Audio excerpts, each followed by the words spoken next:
আসসালামু আলাইকুম শিক্ষার্থীবৃন্দ, কেমন আছো সবাই? আশা করি সবাই ভালো আছো। আমিও ভালো আছি। আজকে তোমাদের সাথে নিয়ে এলাম ইঞ্জিনিয়ারিং মাস্টার ক্লাসের আরেকটি পর্ব। আজকে আমরা পড়াশোনা করব কাজ, ক্ষমতা, শক্তি অধ্যায়ের লেকচার 4। অর্থাৎ এই যে বড় একটা জার্নি আমরা শুরু করেছিলাম 4 লেকচার বাবদ, সেটা আজকে কিন্তু শেষ হয়ে যাচ্ছে। এবং আমি মোটামুটি কনফিডেন্টলি বলতে পারি যে যদি তোমরা এই 4টা লেকচারকেও একদম মন দিয়ে করে থাকো, তাই কাজ, ক্ষমতা, শক্তির ইঞ্জিনিয়ারিং প্রশ্ন ব্যাংক এবং ইঞ্জিনিয়ারিং যত প্রশ্ন আসে সেগুলো কোনোটাই সম্বন্ধে কোনো প্রকার সমস্যা আসলে থাকা উচিত না। আজকের লেকচারে কি পড়বো তা জানার আগে আসলে ভাইয়ের পরিচয় জেনে নিই। আমি তোমাদের সাথে আছি আজকে ফাহিম ভাইয়া। যদি বাকি লেকচার গুলো করে থাকো তাহলে তো অলরেডি পরিচয় জানো, আর যদি একদম 4 নম্বরেই জয়েন করে থাকো সেজন্য একবার পরিচয়টা দিয়ে দিলাম। আপাতত পড়াশোনা করছি বইয়ের ট্রিপলিতে। চলো তাহলে আমরা দেখে নিই যে আজকের লেকচারে কি কি থাকছে। আজকের লেকচারে আমরা মোটামুটি ইম্পর্টেন্ট এবং একটু কম ইম্পর্টেন্ট দুইটা টপিক একসাথে মিক্স করে রেখেছি, যাতে তোমাদের উপরে বেশি প্রেসার একদিনে না পড়ে যায়। সো আজকে আমাদের সাথে থাকছে সরল দোলক এবং আমাদের সাথে থাকছে ক্ষমতা। দেখতেই পাচ্ছ যে সরল দোলকের গুরুত্ব এক্সট্রা, এবং এটা খুব সঙ্গত কারণেই, কারণ সরল দোলকের একটা নিজস্ব চ্যাপ্টারই আছে। যখন তোমরা পর্যাবৃত্ত গতি পড়তে যাবে তখন দেখবে সরল দোলকের অনেক ম্যাথ আছে এবং ওখানে এটা 3 স্টার হয়ে যাবে। কিন্তু কাজ, ক্ষমতা, শক্তিতে সরল দোলকের বিভব শক্তি এবং গতি শক্তি এই দুটো ব্যাপার নিয়ে কথাবার্তা বলা হয়। সো শুধুমাত্র সরল দোলকের বিভব শক্তি এবং গতি শক্তি অনেক বেশি অ্যাডমিশন টেস্টে আসে নাই, দ্যাট ইজ অবভিয়াস।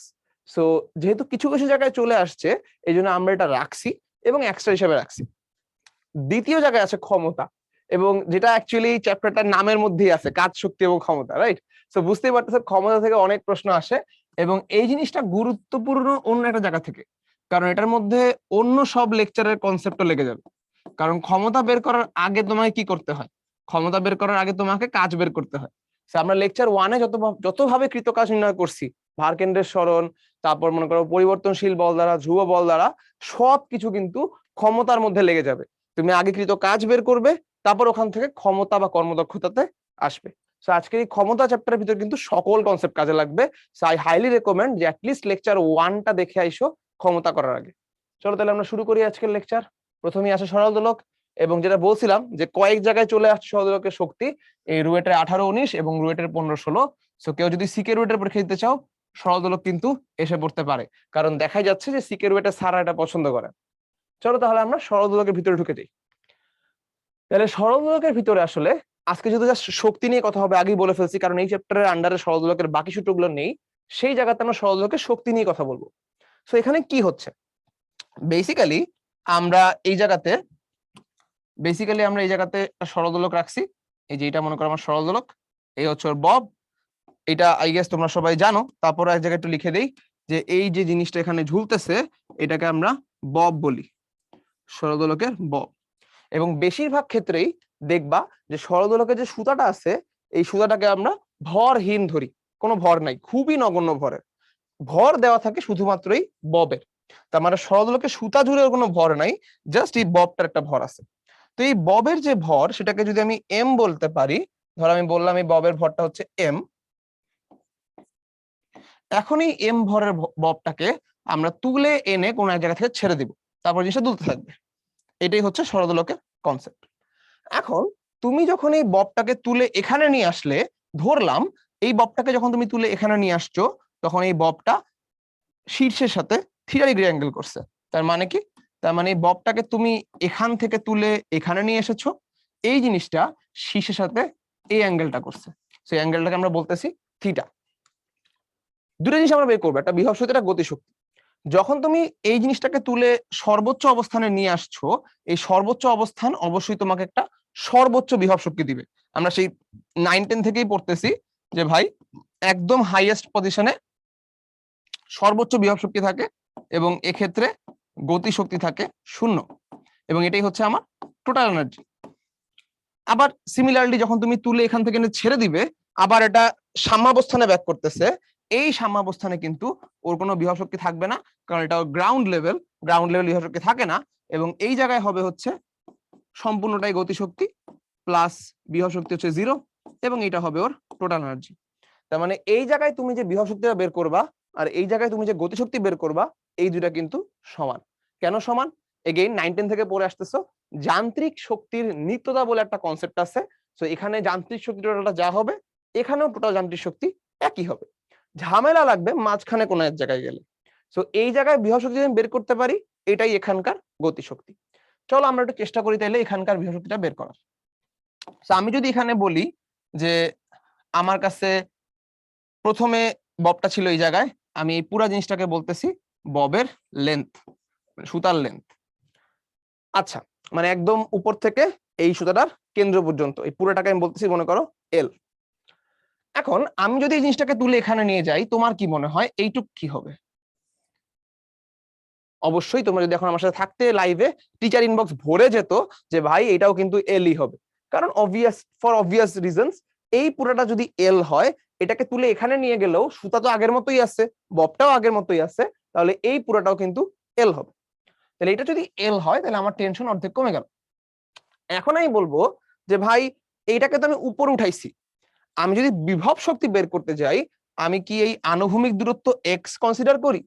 আমি কি কোনাকুনি দূরত্ব কনসিডার করি? মোটেই না। আমি কনসিডার করি উলম্ব কতটুকু আমি ওকে উঠাইলাম।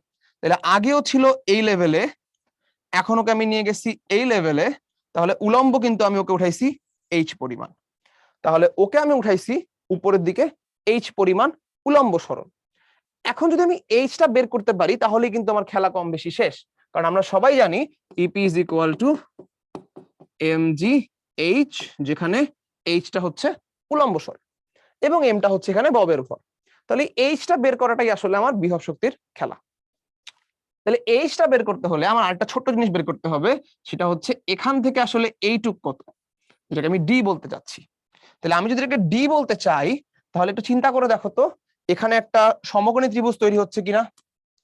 এই ত্রিভুজটা একটা সুন্দর সমকোণী ত্রিভুজ তৈরি হচ্ছে, যার অতিভুজটা আমি জানি এল। তাহলে এই সমকোণী ত্রিভুজের অতিভুজটা আমি জানি এল। আমি যে বুঝতে পারতেছি যে এই থিটার সাপেক্ষে ভূমিটা হচ্ছে এক্স এবং এইটা হচ্ছে আমার ডি। আমি বের করতে চাই ডি, ভালো কথা। তাহলে আমি যদি ডি বের করতে চাই, তাহলে আমি এখানে দুইটা উপায় বের করব ডি, এবং দুইটা উপায় এখানে দুটো সূত্র আকারে লেখা আছে। আগে আমরা বের করে নিই, তারপর সূত্রের সাথে মিলায়। আমি প্রথমে যেটা করতে পারি সেটা হচ্ছে আমি বলতে পারি ভাই আগে এটার পুরাটা দৈর্ঘ্য ছিল এল, এখন এটা দৈর্ঘ্য হয়ে গেছে ডি, তাহলে এল মাইনাস ডি করলে আসলে এইচ আসবে।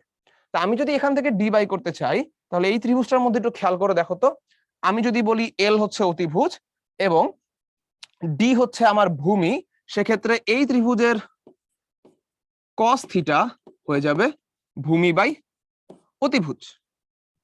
অতিভুজটা কত? এল। তাহলে এখান থেকেই বলা যায় ডি হচ্ছে এল কস থিটা। তাহলে পুরোটা আগে ছিল এল, এখন এই উপরের টুক হচ্ছে ডি, তাহলে এইচ হবে এল মাইনাস ডি। তাহলে এখান থেকে কিন্তু খুব সহজে এইচ বের হয়ে যাচ্ছে, এইচ হচ্ছে এল মাইনাস ডি, আর ডি একটু আগে বের করলাম কস থিটা, তাহলে কিন্তু আমরা পেয়ে যাচ্ছি এল কমন 1 মাইনাস কস থিটা। তাহলে এইচ এর যে ভ্যালুটা আমি মাত্র পাইলাম, এই এইচ এর ভ্যালুটা তুলে এনে এখানে বসাই দিলেই কাজ শেষ না? তাহলে এইচ এর ভ্যালুটা যদি এখান থেকে তুলে এনে এখানে বসাই দেই, তাহলে আমার ফাইনাল ইপিটা কত আসে? ফাইনালি আমার ইপি চলে আসতেছে এম জি এল 1 মাইনাস কস থিটা। তাহলে ইপির কিন্তু একটা ফর্মুলা আমার কাছে চলে আসলো। আচ্ছা, এই ইপিটা আসলে কোথাকার ইপি? এই ইপিটা হচ্ছে একদম সর্বোচ্চ অবস্থানের ইপি। তার মানে আমি সরলদোলকটাকে তুলে একদম উপরে আনছি, এই উপরের ইপিটা হচ্ছে এত। তার মানে একদম সর্বোচ্চ অবস্থানের ইপি যদি এত হয়, তাহলে এটাকে একই সাথে আমি টোটাল এনার্জিও বলে ফেলতে পারি। তার মানে সরলদোলকের যে টোটাল এনার্জি সেটাও কিন্তু আসলে mgl 1 মাইনাস কস থিটা।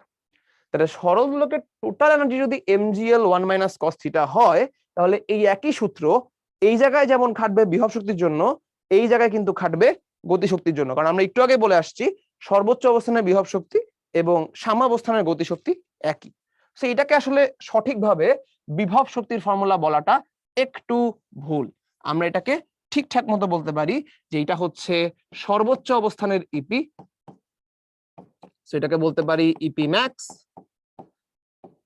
এবং একই সাথে আমরা এটাকে বলতে পারি ইকে ম্যাক্স। এখন তোমাকে নিজে থেকে বুঝে নিতে হবে যে ইকে ম্যাক্সটা আসলে কোথায় হয়, ইপি ম্যাক্সটা আসলে কোথায় হয়। ইপি ম্যাক্স বা বিভব শক্তি সর্বোচ্চটা হয় সর্বোচ্চ অবস্থানে, আর গতিশক্তি সর্বোচ্চটা হয় সাম্যাবস্থানে। তার মানে তোমাকে যদি সাম্যাবস্থানে গতিশক্তি জিজ্ঞেস করে, সেটা কিন্তু mgl 1 মাইনাস কস থিটা। তোমাকে যদি সর্বোচ্চ অবস্থানে বিভব শক্তি জিজ্ঞেস করে, সেটাও কিন্তু mgl 1 মাইনাস কস থিটা। তোমাকে যদি জিজ্ঞেস করে টোটাল এনার্জি, সেটাও mgl 1 মাইনাস কস থিটা। লাস্টে এই ফর্মুলাটা কোত্থেকে আসছে এটা কিন্তু তোমরা সবাই বুঝে যাওয়ার কথা, কারণ ডি আমি এভাবে না বের করে চাইলে সমকোণী ত্রিভুজের পিথাগোরাসের ল দিয়ে বাই করতে পারতাম। সো আমি যদি ডিটাকে সমকোণী ত্রিভুজের পিথাগোরাসের ল দিয়ে বাই করতাম, তখন এটা এসে পড়তো অতিভুজ স্কোয়ার মাইনাস লম্ব স্কোয়ার, এবং তারপরে এই ডিটাকে যদি তুমি ওখানে বসায় দাও এল মাইনাস এল কস থিটার জায়গায়, তাহলে কিন্তু সুন্দর করে চলে আসবে। আমি এটাকে যদি এইচ বলি, এইচ হবে সেক্ষেত্রে আমার এল মাইনাস রুট ওভার এল স্কোয়ার মাইনাস এক্স স্কোয়ার। সেটার প্রুফটা খুবই অবভিয়াস, আশা করি তোমরা সবাই বুঝে ফেলছো। সো জাস্ট ওখানে এল ইন্টু 1 মাইনাস কস থিটার জায়গায় আমরা এটা বসাই দিলেই ওই ফর্মুলাটা হয়ে যাচ্ছে। এটা একটু কম ইউজ করা লাগে, কারণ এই এক্স যেটা সেটা হচ্ছে সাম্যাবস্থান থেকে সরাসরি লম্ব দূরত্ব, এবং সাম্যাবস্থান থেকে সরাসরি লম্ব দূরত্ব তোমাকে দিয়ে দিলেই তুমি একমাত্র ওই ফর্মুলা ইউজ করতে পারবে, না পারবা না, এবং এটা ইউজুয়ালি দেয় না। আচ্ছা, তো আমরা এখান থেকে কিন্তু বেশ কয়েকটা জিনিস বের করে ফেলতে পারছি। এখন যদি আমি এখান থেকে আরেকটু সামনে আগাই এবং আমি এটা বের করতে চাই যে এই যে সাম্যাবস্থান যখন ও পার করতেছে তখন ওর বেগটা কত, তাহলে আমি কি বলতে পারবো? মনে করো আমি এখানে লিখলাম সাম্যাবস্থান পার করার সময় বেগ, ইকুইলিব্রিয়াম পজিশনে ভেলোসিটি বাই করতে চাই। তাহলে আমি যদি ইকুইলিব্রিয়াম পজিশনে ভেলোসিটি বাই করতে চাই, তাহলে আমি এখান থেকে কি করব? আমি বলবো ইকুইলিব্রিয়াম পজিশনে ইকে হচ্ছে ইকে ম্যাক্স এর সমান, এবং ইকে ম্যাক্স কত এটা আমরা অলরেডি জেনে ফেলছি, mgl 1 মাইনাস cos থিটা। তাহলে এখান থেকে আমি যদি বলি half mv square is equal two mgl 1 minus cos theta, তাহলে কিন্তু জীবন সুন্দর। খেয়াল করে দেখো এখান থেকে খুব সুন্দর করে অনেক কিছু কেটে যাবে, এখান থেকে আমার mm কেটে যাচ্ছে, তাহলে আমি সুন্দর করে পরের লাইনে লিখে দিতে পারবো যে ভাই এই ভিটা হচ্ছে root over 2gl 1 minus cos theta. So এটা হচ্ছে সাম্যাবস্থান পার করার সময় বেগ কত। অনেক সময় এমসিকিউ তে সরাসরি জিজ্ঞেস করে, আমরা ডাইরেক্ট ফর্মুলা বসাই দিতে পারবো। তাহলে আমরা এখান থেকে কিন্তু বেশ কিছু ফর্মুলা বের করে ফেলছি, তার মধ্যে একটা হচ্ছে অবশ্যই এইটা, এবং এটা খুবই ইম্পর্টেন্ট একটা ফর্মুলা যে আমার টোটাল এনার্জিটা কত, সাম্যাবস্থানে গতিশক্তি কত, এবং সর্বোচ্চ অবস্থানে বিভব শক্তি কত। আরেকটা ফর্মুলা আমরা এখান থেকে শিখলাম এইটা, সাম্যাবস্থান পার করার সময় বেগটা কত, এইটাও কিন্তু তুমি ডাইরেক্ট ইউজ করতে পারো। একটা ভ্যারিয়েন্ট আমরা এটাও শিখলাম, এটা একটু কম ইউজ হয়, বাট শিখে রাখাটা তো ক্ষতি নেই। এটা বাদেও আমাদের সরলদোলকের আরেকটা ফর্মুলা আছে, যে কোনো অবস্থানে গতিশক্তি বের করার, ওইটা আমরা নেক্সট স্লাইডে করব একটা ম্যাথের সাহায্যে। আশা করি এই স্লাইডে যা পড়াইছি সব ক্লিয়ার। ওকে, তাহলে এখন রুয়েট 15 এবং রুয়েট 18তে যে ম্যাথটা আসছিল, সেই ম্যাথটা করতে করতে আমরা এই ফর্মুলাটা এখন শিখবো, এবং এই ফর্মুলা শিখে যাওয়ার পর থেকে যত জায়গায় তুমি গতিশক্তি পাবা ফর্মুলা ডিরেক্ট ইউজ করে দিবা। সেখানে আমরা কি দেখতেছি, 1 মিলিমিটার কার্যকর দৈর্ঘ্য, তার মানে এর মধ্যে একই সাথে সুতার দৈর্ঘ্য আছে এবং ববের ব্যাসার্ধ আছে। সরল দোলক, তার ববের ভর দিয়ে দেওয়া হয়েছে, তাহলে এটা হচ্ছে আমার কাছে এম। দোলকটিকে সাম্যাবস্থান থেকে 60 ডিগ্রি কোণে নিছি, তাহলে 60 ডিগ্রি কোণে নিছি যেহেতু এটাকে আমরা থিটা 1 বললাম, কারণ পর একটা অ্যাঙ্গেল আছে। ছেড়ে দিলাম, ববটির গতিশক্তি বের করতে হবে যখন এটা সাম্যাবস্থান দিয়ে অতিক্রম করে, এটা তো আমরা পারি কারণ এটা আমাদেরকে বের করতে বলছে ইকে ম্যাক্স। ইকে ম্যাক্স এর সূত্র আমরা অলরেডি শিখে ফেলছি। আরেকটা বলছে যখন সুতা সাম্যাবস্থান থেকে 30 ডিগ্রি অ্যাঙ্গেলে থাকে, তার মানে মাঝখানের একটা পয়েন্টের গতিশক্তি বের করতে বলছে। তাহলে মাঝখানের এই থিটা 2 অ্যাঙ্গেলের গতিশক্তি কিভাবে বের করতে হয় এটা আমাদের এখনো শেখা বাকি আছে। চলো আমরা আস্তে আস্তে বের করি। প্রথমত যেটা অলরেডি শিখে ফেলছি এটা বাই করে ফেলি। এটা বাই করতে তো তোমাদের একদমই কষ্ট হওয়া উচিত না। আমরা জাস্ট এখানে বলবো যে ভাই সাম্যাবস্থানে যখন পার করতেছে তখন ই কে হচ্ছে ই কে ম্যাক্স এর সমান, এবং এটা সূত্র আমরা শিখে ফেলছি, এটা হচ্ছে mgl 1 মাইনাস cos থিটা 1। তাহলে এখান থেকে আমি বলে দিতে পারবো এম হচ্ছে আমার কাছে 300 গ্রাম, দ্যাট ইজ 0.3 কেজি, জি হচ্ছে 9.8, এল বলছে 1 মিটার, এবং এখান থেকে কমন নিয়ে ফেললে 1 মাইনাস cos 60 ডিগ্রি। সো এই সিম্পল জিনিসটা ক্যালকুলেটরে বসাবা, বসায় যত আসবে ততই। আমি তোমার সাথে ক্যালকুলেটরে এটা বসায় দিই, চলো, তাহলে তোমাদের কষ্ট কমে গেল। আচ্ছা, সেটা হচ্ছে 0.3, এটা 10 বলে রাখছে, বাহ জীবন তাহলে আরো সুন্দর, এটা 10 বলে রাখছে। আমরা যদি এখানে 10ই বসাই দিই, so 0.3 into 10 into 1 minus cos 60 degree. আচ্ছা, তাহলে এটা আমাদের কাছে আসতেছে 3/2 বা 1.5 জুল। সোজা ম্যাথ। এখন আমরা বের করি 30 ডিগ্রি হলে কি হবে।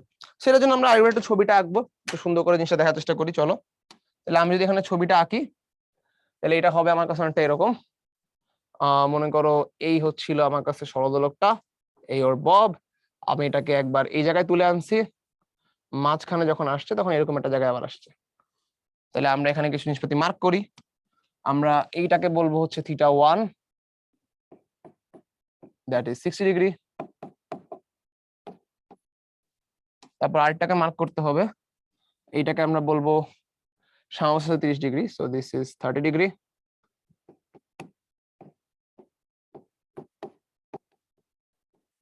ওকে, ডান। তাইলে আমার কাছে সো এই যদি আমার কাছে হিসাব নিকাশ হয়, তাহলে এবার একটু আমরা চেষ্টা করে দেখি যে কোন জায়গায় আসলে কিরকম হিসাবে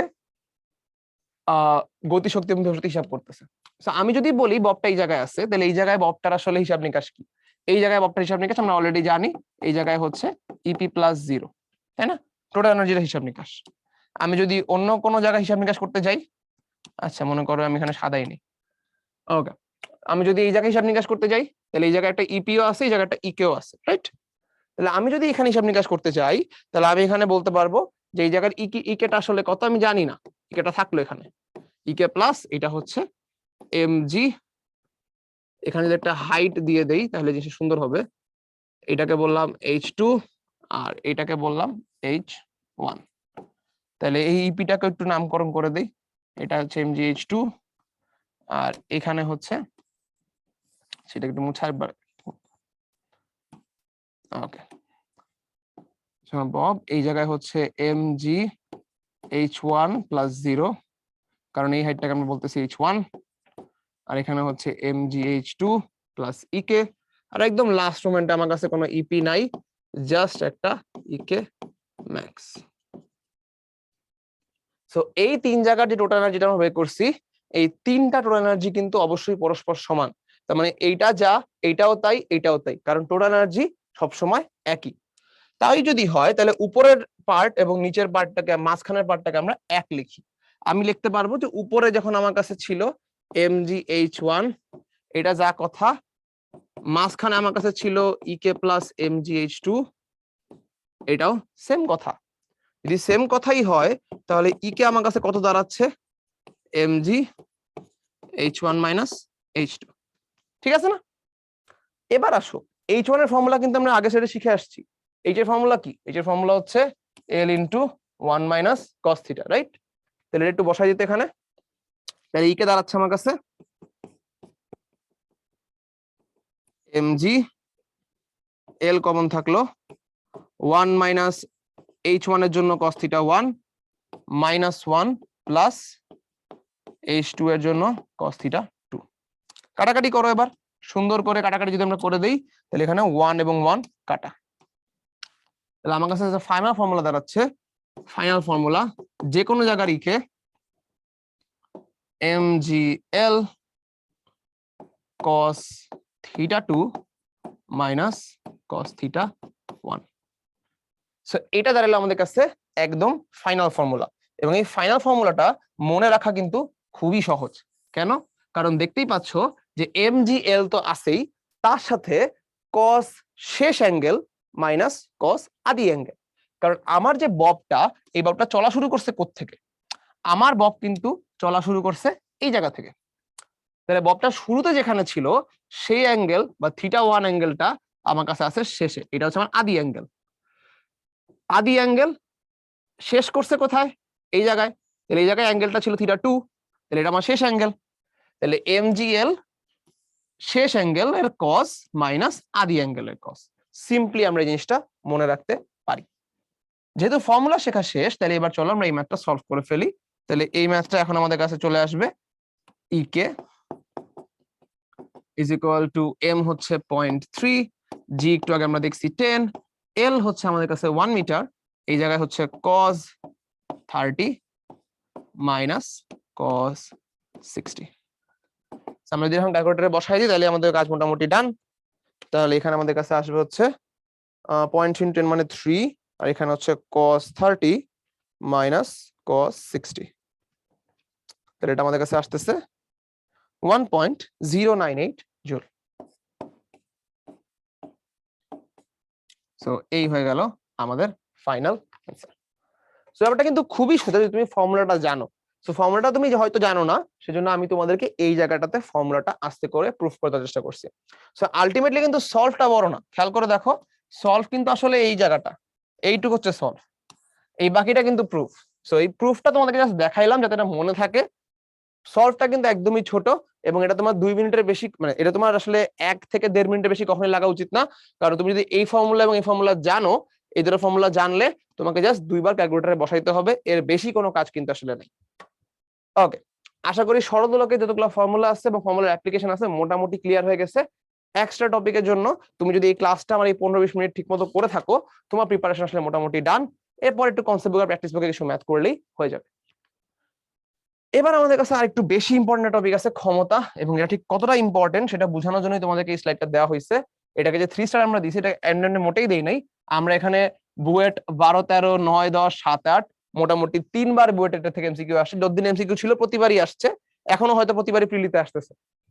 সিকের ওয়েটে গত বছর, তার আগের বছর, তার আগের বছর, তার মানে সিকের ওয়েট শুরু হয়েছে 3 বছর ধরে, 3বারই ক্ষমতার ম্যাথ একটা করে আসছে অ্যাটলিস্ট। গত বছর 2টা আসছে।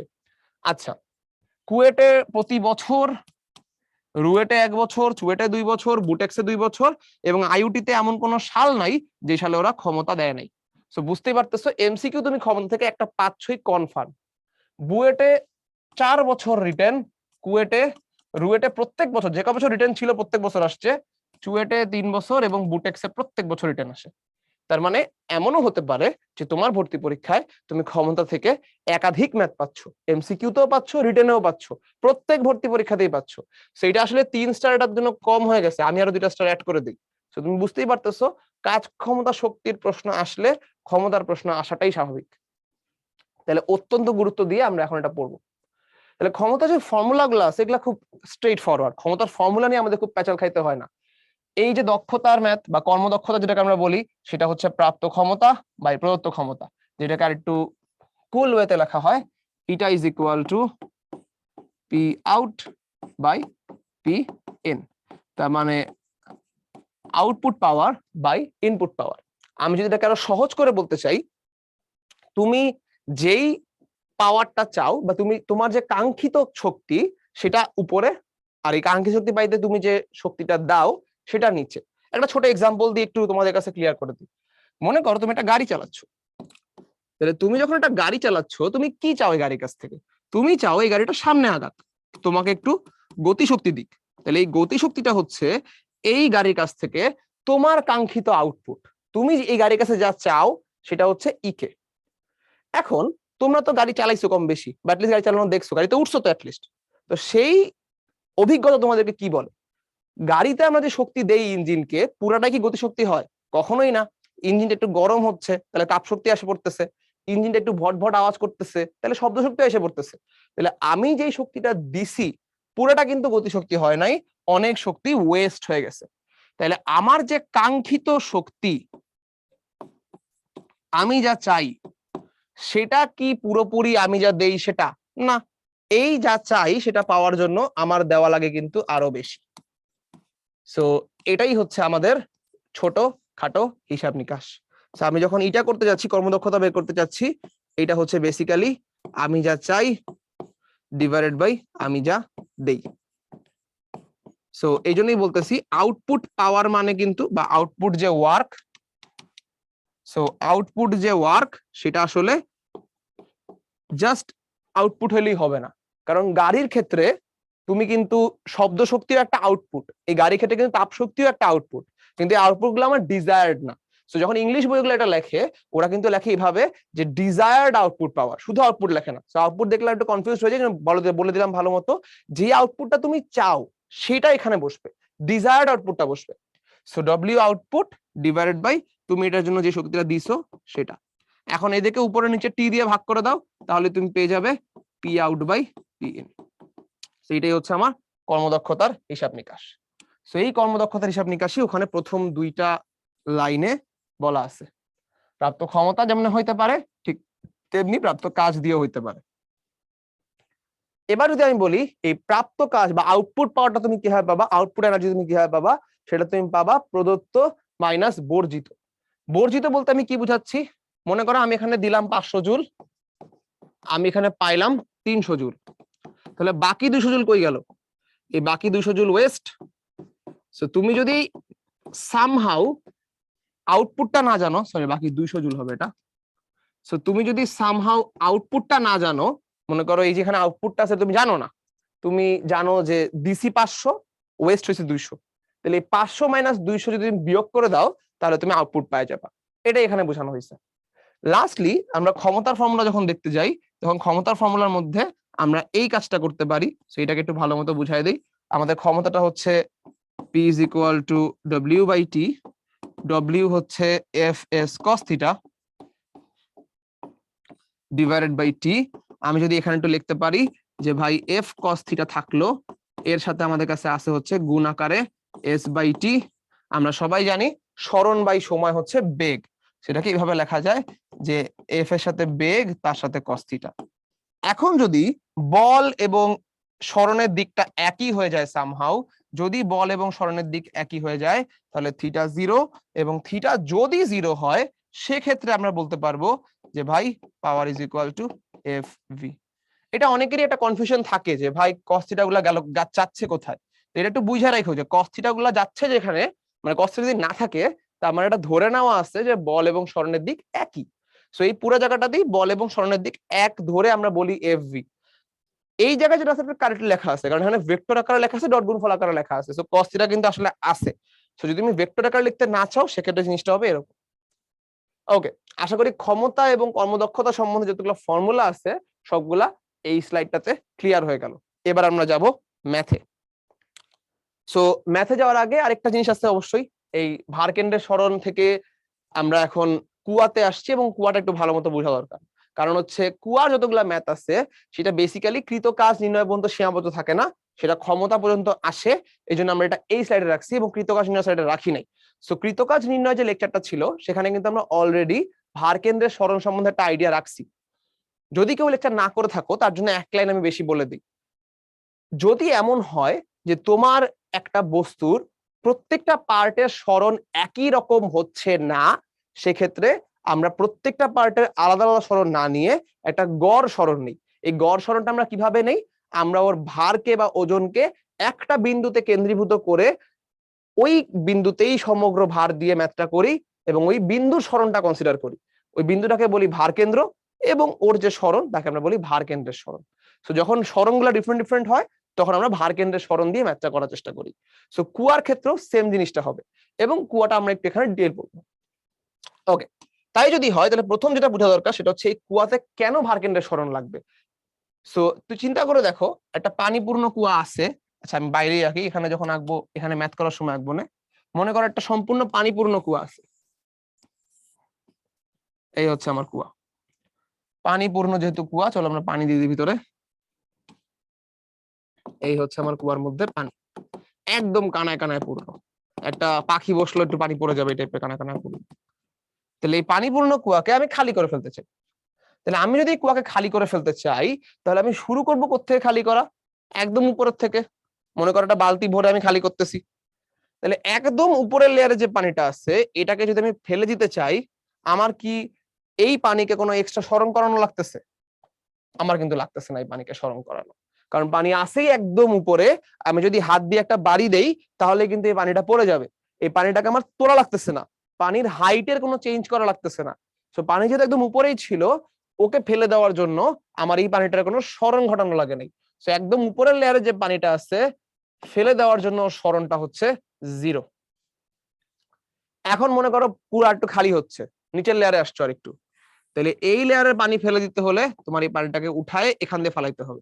তাহলে এখানে কিন্তু এইটুকু একটা সরণ চলে আসছে। আবার আরো নিচে চলে গেলে এটাকে ফেলতে হলে এখান থেকে এভাবে তুলে ফেলতে হবে, তাহলে এখানেও কিন্তু একটা সরণ চলে আসতেছে। একদম ফেলতে ফেলতে লাস্ট লেয়ারে চলে গেলে, তাহলে এই লাস্ট লেয়ারের পানিটাকে ফেলতে কিন্তু একদম পুরা সরণটা করা লাগবে তোমার।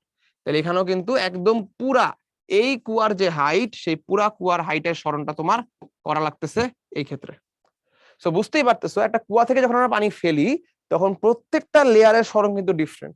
একদম উপরের লেয়ারের সরণ নাই, একদম নিচের লেয়ারের সরণ হচ্ছে পুরা কুয়ার গভীরতা সমান।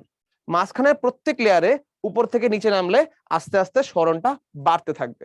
সো এটাই হচ্ছে আমাদের কুয়ার সরণের ক্ষেত্রে কিভাবে প্রত্যেকটা লেয়ারের সরণ ডিফারেন্ট হয় সে অ্যানালাইসিসটা।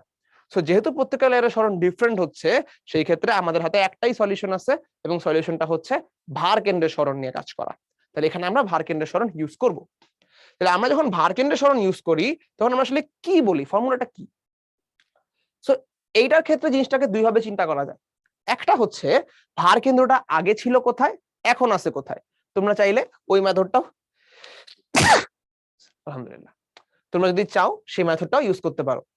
যে আমি যখন কুয়াটা পূর্ণ রাখছিলাম তখন পূর্ণ অবস্থায় ভার কেন্দ্র কই ছিল, যখন খালি করে ফেললাম তখন ভার কেন্দ্রটা কোথায় আছে, সেই মেথড ইউজ করে তোমরা ভার কেন্দ্রের সরণ বের করতে পারো। বাট আই ডোন্ট রেকমেন্ড, কারণ আমি যখন ছোটবেলায় নিজে শিখছি তখন আমি শিখছি গড় দিয়ে, আমি তোমাদের সেটাই শিখাবো। সো আরেকটা উপায় যেটা, সেটা হচ্ছে একটা গড় সরণ বের করা। যেহেতু শুরু থেকেই বলতেছিলাম যে ভার কেন্দ্রের সরণ আসলে একটা গড় সরণ, সো ভার কেন্দ্রের সরণ বের করার জন্য আমরা এই সবগুলা সরণের একটা গড় করব। এবার আমরা গড় কিভাবে করি? গড় করাটা খুব সিম্পল ওয়ে আছে। সেই সিম্পল ওয়েটা হচ্ছে ম্যাক্সিমাম সরণ প্লাস মিনিমাম সরণ ডিভাইডেড বাই 2। সো আমরা ভার কেন্দ্রের সরণে আসলে একটা গড় করব, যেখানে আমরা সর্বোচ্চ সরণ প্লাস সর্বনিম্ন সরণ ডিভাইডেড বাই 2 করতেছি। এই সিওজি কি? সিওজি হচ্ছে সেন্টার অফ গ্র্যাভিটি বা ভার কেন্দ্র। আচ্ছা, তাহলে আমরা বেসিক মেথড এবং ফর্মুলাটা শিখে গেলাম। এবার আমরা এখানে এই জিনিসটা অ্যাপ্লাই করতে আসি। এই জায়গায় কি হচ্ছে, একটা পানিপূর্ণ কুয়া, সেটাকে আমরা খালি করে ফেলতে চাই। তাহলে পানিপূর্ণ কুয়াকে যদি খালি করে ফেলতে চাই, আমরা এখানে ভার কেন্দ্রের সরণটা বের করব। তাহলে পানিপূর্ণ কুয়াকে খালি করে ফেলার জন্য ভার কেন্দ্রের সরণ কিভাবে বের করে? আমরা এখানে সর্বোচ্চ সরণ এবং সর্বনিম্ন সরণটা বের করে দেখতে চাই। তাহলে আমি যদি এখানে সর্বোচ্চ সর্বনিম্ন বাই করে দেখার চেষ্টা করি, তাহলে দেখো তো একদম উপরের লেয়ারের যে পানিটা আছে, এই একদম উপরের লেয়ারের পানিটাকে আমি ফেলে দেব। তাহলে একদম উপরের লেয়ারের পানিকে ফেলতে আমার কতটুকু সরণ হয়? এতক্ষণে কিন্তু সবার মুখস্থ যাওয়ার কথা, এই সরণটা হয় 0। এরপরে ফেলতে ফেলতে ফেলতে ফেলতে নিচে নামতে থাকো, সরণ বাড়তে থাকবে। সর্বোচ্চ কোথায় হবে গিয়ে ভাই? একটু আগে কিন্তু দেখছো একদম লাস্ট লেয়ারে। তাহলে এই যে একদম লাস্ট লেয়ারের যে সরণটা, এইটা হচ্ছে আমার সর্বোচ্চ সরণ। এবং এটা কত আমাদের কি মনে আছে? এটা যখন তুমি তুলে ফেলতে যাবে তখন তোমার কাছে সরণটা আসবে হচ্ছে, যদি অন্য একটা কালার নিয়ে দেখি, তুমি যখন এটা তুলে ফেলতে যাবে তোমার কাছে এই সরণটা আসবে পুরা হাইটটা। সেই সরণটা আসবে পুরা হাইট বা এইচ। তাহলে আমি যখন এই জায়গায় এই পুরো পানিপূর্ণ কুয়াটাকে এরকম খালি বানায় ফেলতে চাচ্ছি, তখন উপরের লেয়ারে আছে আমার সর্বনিম্ন সরণ, লাস্ট লেয়ারে আছে আমার সর্বোচ্চ সরণ। কখনোই এটাকে হয় মিসকনসেপশন করে ভাবা যাবে না যে সবসময় উপরের লেয়ারই থাকবে এবং লাস্ট লেয়ারই থাকবে। বেসিক্যালি ব্যাপারটা এরকম যে তুমি যেখান থেকে খালি করা শুরু করছো সেখানে থাকবে সর্বনিম্ন সরণ, যেখানে খালি করা শেষ করছো সেখানে থাকবে সর্বোচ্চ সরণ। যেহেতু এখানে পানিপূর্ণ কুয়াকে খালি করে ফেলছো, তার মানে শুরু করছো শুরু থেকে, শেষ করছো শেষে এসে। তাহলে আমি যদি এখান থেকে ভারকেন্দ্রের সরণটা বের করতে চাই, তাহলে এখানে আমার কাছে আবারও সেম ফর্মুলা। সর্বোচ্চ সরণটা আমরা পাইছি টোটাল হাইট, সর্বনিম্ন সরণটা আমরা পাইছি 0 ডিভাইডেড বাই 2। সো ভারকেন্দ্রের সরণটা আমাদের কাছে আসতেছে h/2। খুবই সিম্পল একটা ম্যাথ, আমরা করে ফেলতে পারলাম। চলো আমরা দেখি আর একটু টাফ ম্যাথ করতে গেলে আমরা পারি কি পারি না। তাহলে এরপর আমাদের কাছে আছে অর্ধ পানিপূর্ণ একটা কুয়া, সেটাকে আমরা খালি করে ফেলতে চাই। তাহলে আমরা শুরু করছি এই জায়গায়, আমরা শেষ করব লাস্টে। তাহলে অর্ধ পানিপূর্ণ মানে কি, একটু কিছু জিনিসপাতি মার্ক করা দরকার। এইটুকু হচ্ছে h/2, তাহলে উপরের এইটুকু কিন্তু h/2। আচ্ছা, আমি এটাকে একটু করে দেই, ক্যাপিটাল H বলতে যাচ্ছি আমি হাইটটাকে, সো ক্যাপিটাল h/2। তাহলে এবার শুরু করি, চলো দেখি। আমরা যদি এখান থেকে খালি করা শুরু করি, তাহলে অবশ্যই একটু আগে বলছি সর্বনিম্ন সরণ থাকবে যেখান থেকে তুমি খালি করা শুরু করছো। সো যেখান থেকে আমরা খালি করা শুরু করছি সেখানে হচ্ছে আমাদের সর্বনিম্ন সরণ। তাহলে এই সর্বনিম্ন সরণটা কত? সর্বনিম্ন সরণটা হচ্ছে এখান থেকে শুরু করে এই পর্যন্ত। তাহলে এটা তো আমরা অলরেডি দেখে ফেলছি h/2। তাহলে সর্বনিম্ন যে সরণটা আমাদের আসতেছে সেটা হচ্ছে h/2। সর্বোচ্চ সরণ আমরা কোথায় পাই? সর্বোচ্চ সরণ আমরা পাই যেখানে খালি করা শেষ করছি সেখানে। তাহলে যেহেতু পুরোটা খালি করে ফেলছি, তাহলে লাস্ট লেয়ার থেকেও পানি তোলা লাগছে। তাহলে পানি তোলা শেষ করছি একদম শেষ লেয়ারে। তাহলে এই শেষ লেয়ারের সরণটা কত? এই শেষ লেয়ারের সরণটা হচ্ছে এই পুরোটা। তাহলে শুরু করছি এখান থেকে, তোলা সরণ করছি এই পর্যন্ত। তাহলে পুরা কুয়ার হাইটটাই কিন্তু এখানে চলে আসতেছে। সো এই হাইটটা হচ্ছে ক্যাপিটাল H। তাহলে এবার যদি ভারকেন্দ্রের সরণ বের করতে চাও, সর্বনিম্ন সর্বোচ্চ সরণ দুইটাই বের হয়ে গেছে। তাহলে ভারকেন্দ্রের সরণটা খুব সিম্পলি আমাদের কাছে হয়ে যাবে সর্বোচ্চ সরণ h, সর্বনিম্ন সরণ h/2 divided by 2, that is খুব সম্ভবত 3h/4। খুব সিম্পলি কিন্তু আমাদের এটা বের হয়ে গেছে। সেটাই বুঝতে হবে তোমাকে যে সবসময় যে উপরের লেয়ার থেকেই শুরু হবে বা শেষ লেয়ারই শেষ হবে এমন কোনো কথা নাই। মাথায় রাখবা যেখান থেকে শুরু করছি যেটা সর্বনিম্ন, যেখানে শেষ করছি সেটা আমাদের সর্বোচ্চ। চলো আমরা তাহলে আরেকটু কমপ্লেক্স একটা ম্যাথ দেখি। তাহলে এবার হচ্ছে আমাদের পানিপূর্ণ একটা কুয়াকে অর্ধেক করে ফেলতে হবে। তাহলে পানিপূর্ণ একটা কুয়াকে যদি আমরা অর্ধেক করে ফেলতে চাই, আচ্ছা সেই ছবিটাতে একটু গ্যাঞ্জাম আছে, আমি কিছু গ্যাঞ্জাম ঠিক করে দিই। সেখানে আমরা ক্যাপিটাল এইচ লিখবো, এইটাও আসলে ক্যাপিটাল এইচ, এবং এই পুরোটা হচ্ছে ক্যাপিটাল এইচ। ওকে, তাহলে এখানে পুরা হাইটটা হচ্ছে ক্যাপিটাল এইচ, এইটুক হচ্ছে h/2, আবার এইটুক হচ্ছে h/2, এটাই এখানে লেখা আছে। এখন আমরা পানিপূর্ণ কুয়াটাকে অর্ধেক করে ফেলতে চাই। তাহলে পানিপূর্ণ কুয়াকে যদি তুমি অর্ধেক করে ফেলতে চাও তাহলে আসলে তুমি শুরু করতেছো কোথায়, শেষ করতেছো কোথায়, নিজেকে মাথায় জিজ্ঞেস করো। পানিপূর্ণ কুয়া থেকে ফেলা শুরু করছি, তার মানে শুরু করতেছি একদম ফার্স্ট লেয়ারে, অর্ধেক করে থেমে যাচ্ছি, তাহলে শেষ করতেছি কিন্তু অর্ধেকে। তাহলে এখানে যদি আমি জিনিসটা মার্ক করে ফেলি, এইটুকে মনে করো শেষ করছি, তাহলে এইটুকু আমার h/2, আবার এইটুকু আমার h/2। এক ছবিতে মার্ক থাকলে সুবিধা হয়।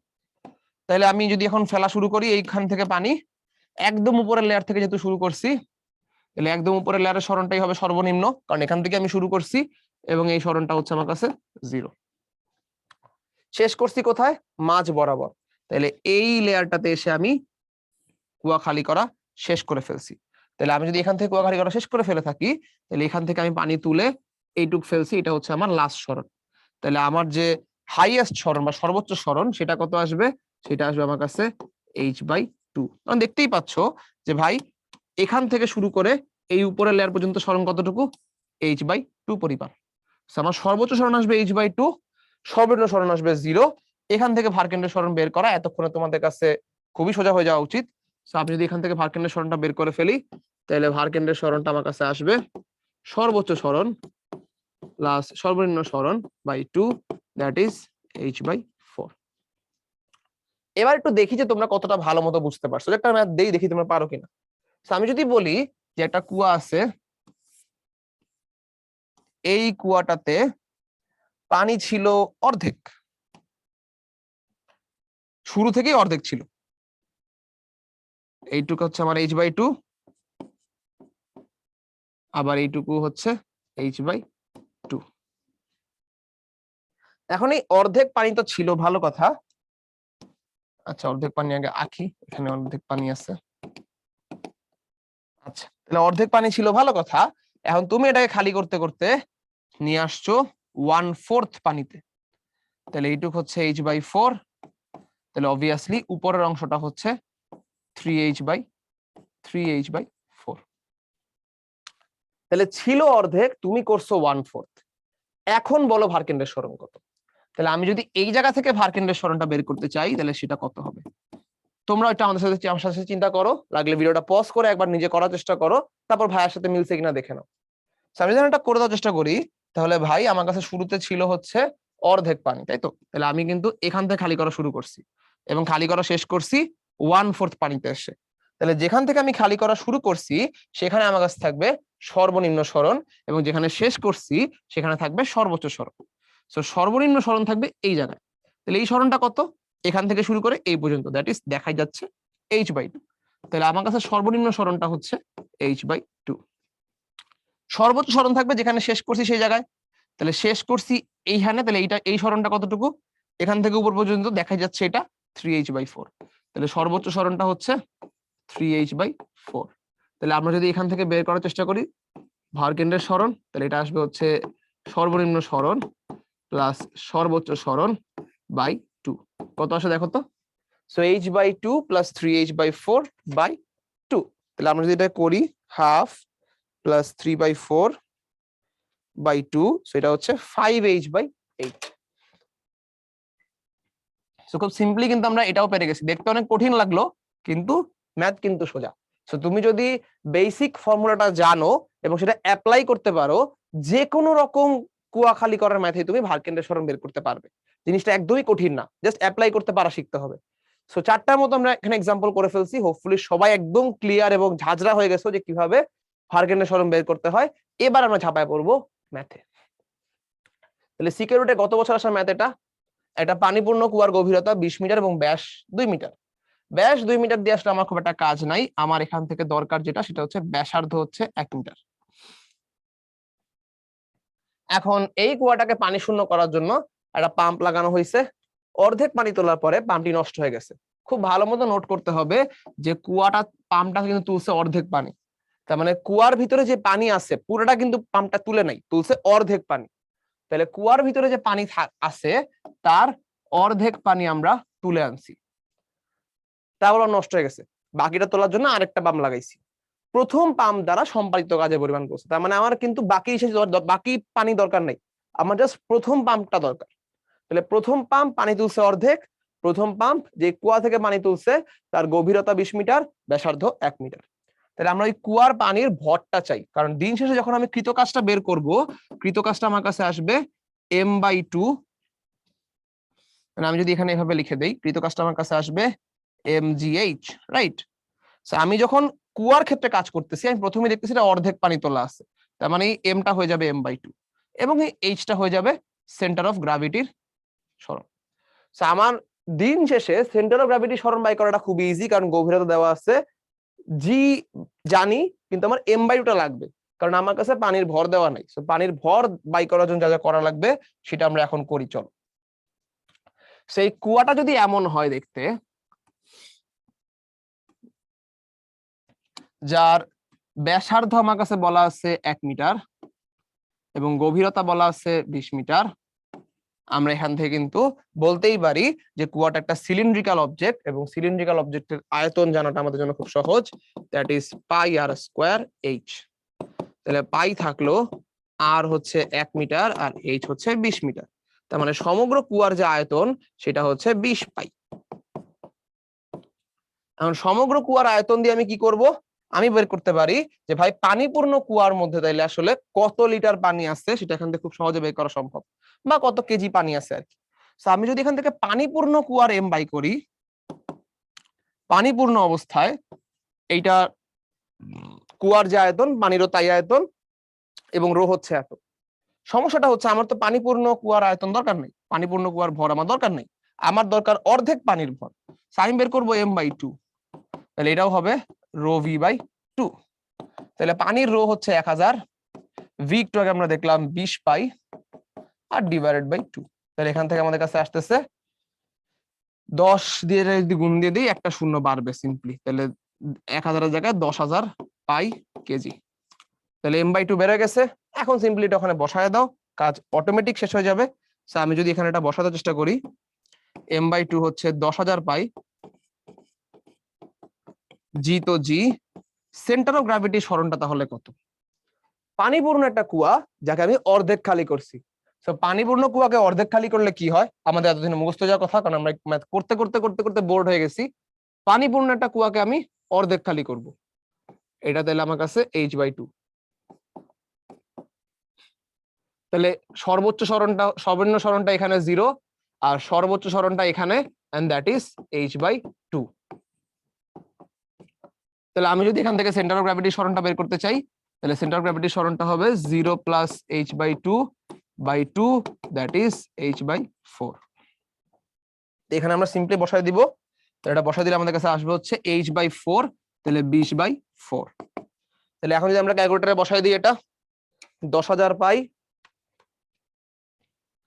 10,000 পাই ইন্টু 9.8 ইন্টু 5, এটা আমাদের কাছে আসতেছে 1.54 ইন্টু কটা শূন্য দেখি, 1 2 3 4 5 6, 10⁶ জুল। কোথায় আছে এটা? এটা আছে এই জায়গায়। সো ম্যাথটা কিন্তু কঠিন না, একটু lengthy, I will agree, but ম্যাথটা কিন্তু কঠিন না। সো আমাদের প্রথমে এখানে স্টেপ বাই স্টেপ যেতে হবে, আমাদের বুঝতে হবে যে আমাদের কৃত কাজ বের করতে বলছে। সো দিন শেষে আমাদের এই জায়গাতেই আসতে হবে যে m/2, মানে এখানে mgh আসতে হবে। তাহলে জি আছে, এইচ আমরা বের করতে পারবো চাইলে, এমটা বের করাটা একটু কঠিন, সেটা আমাদের যেতে হবে।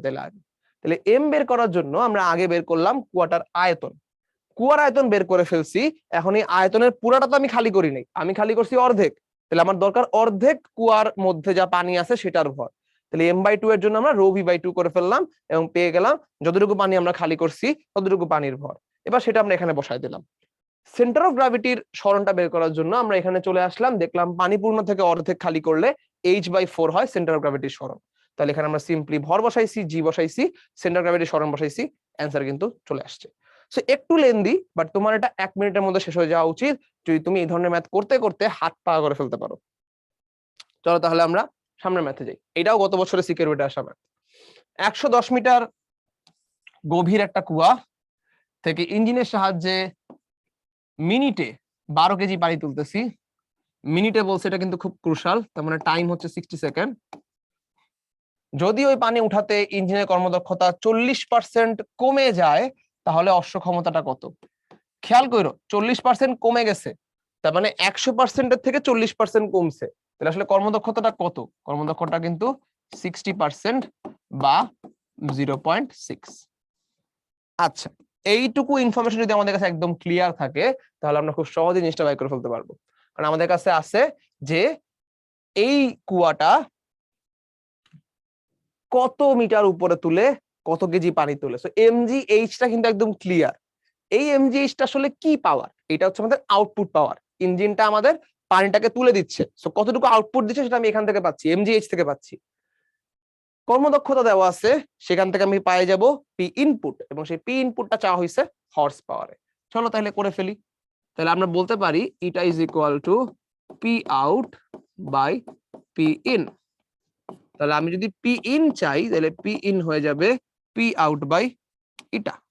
একবার যদি ভ্যালুগুলো বসায় দেই, তাহলে পি আউটের ভ্যালু হচ্ছে এমজিএইচ ডিভাইডেড বাই আমরা এখানে বসাবো ইটা, তাই তো?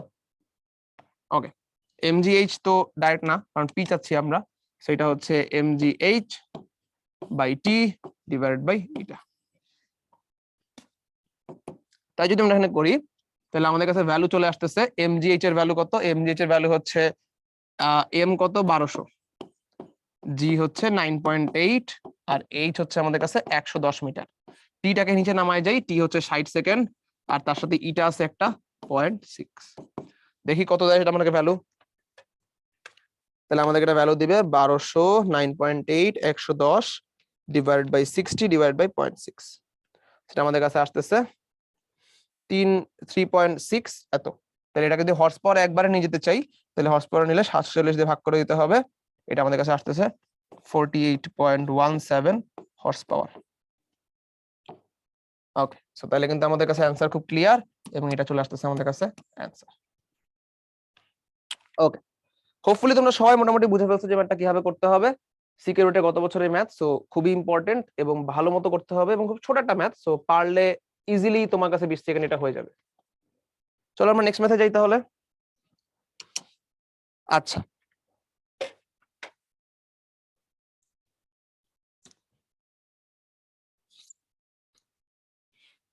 ওকে, সো নেক্সট ম্যাথ আমাদের কাছে কি আছে? নেক্সট ম্যাথ আমাদের কাছে আছে হচ্ছে 900 কেজি ওজনের একটা লিফট। সো দেখতেই পাচ্ছ যে এটা 900 কেজি ওজনের লিফট, 350 কেজি ভর নিয়ে উঠতেছে। তাহলে একটা M1 একটা M2 দিয়ে দিলাম, 100 সেকেন্ড সময়, তাহলে একটা টিও দেওয়া আছে। নিচতলা থেকে 18 ফ্লোরে ওঠে, এবং 18 ফ্লোরের হাইটও দেওয়া আছে। লিফটের প্রকৃত ক্ষমতা কত? সো খুবই সোজা একটা জিনিস, আমরা যদি এখান থেকে সিম্পলি ক্ষমতা বাই করার চেষ্টা করি, তাহলে ক্ষমতাটা হবে হচ্ছে টোটাল যে M1 plus M2 GH divided by T. কত সেকেন্ডে উঠে আছে? হ্যাঁ, 100 সেকেন্ডে উঠে আছে। ডান। তাহলে এখান থেকে আমাদের কাছে 900 প্লাস 350, জি হচ্ছে 9.8, এইচ হচ্ছে 75 ডিভাইডেড বাই 100। পুরোটা ক্যালকুলেটরে বসায় দেই, দেখি কত আসে, সেটাই আমাদের অ্যান্সার। তাহলে আমরা যদি এটা বাই করার চেষ্টা করি, যে সবগুলো অ্যান্সার কিলোওয়াটে আছে, আমরা কিলোওয়াটই বাই করার চেষ্টা করব। So 900 plus 350 into 9.8 into 75 divided by 100। তাহলে এটা আমাদের কাছে আসছে কিলোওয়াটে 9.1875।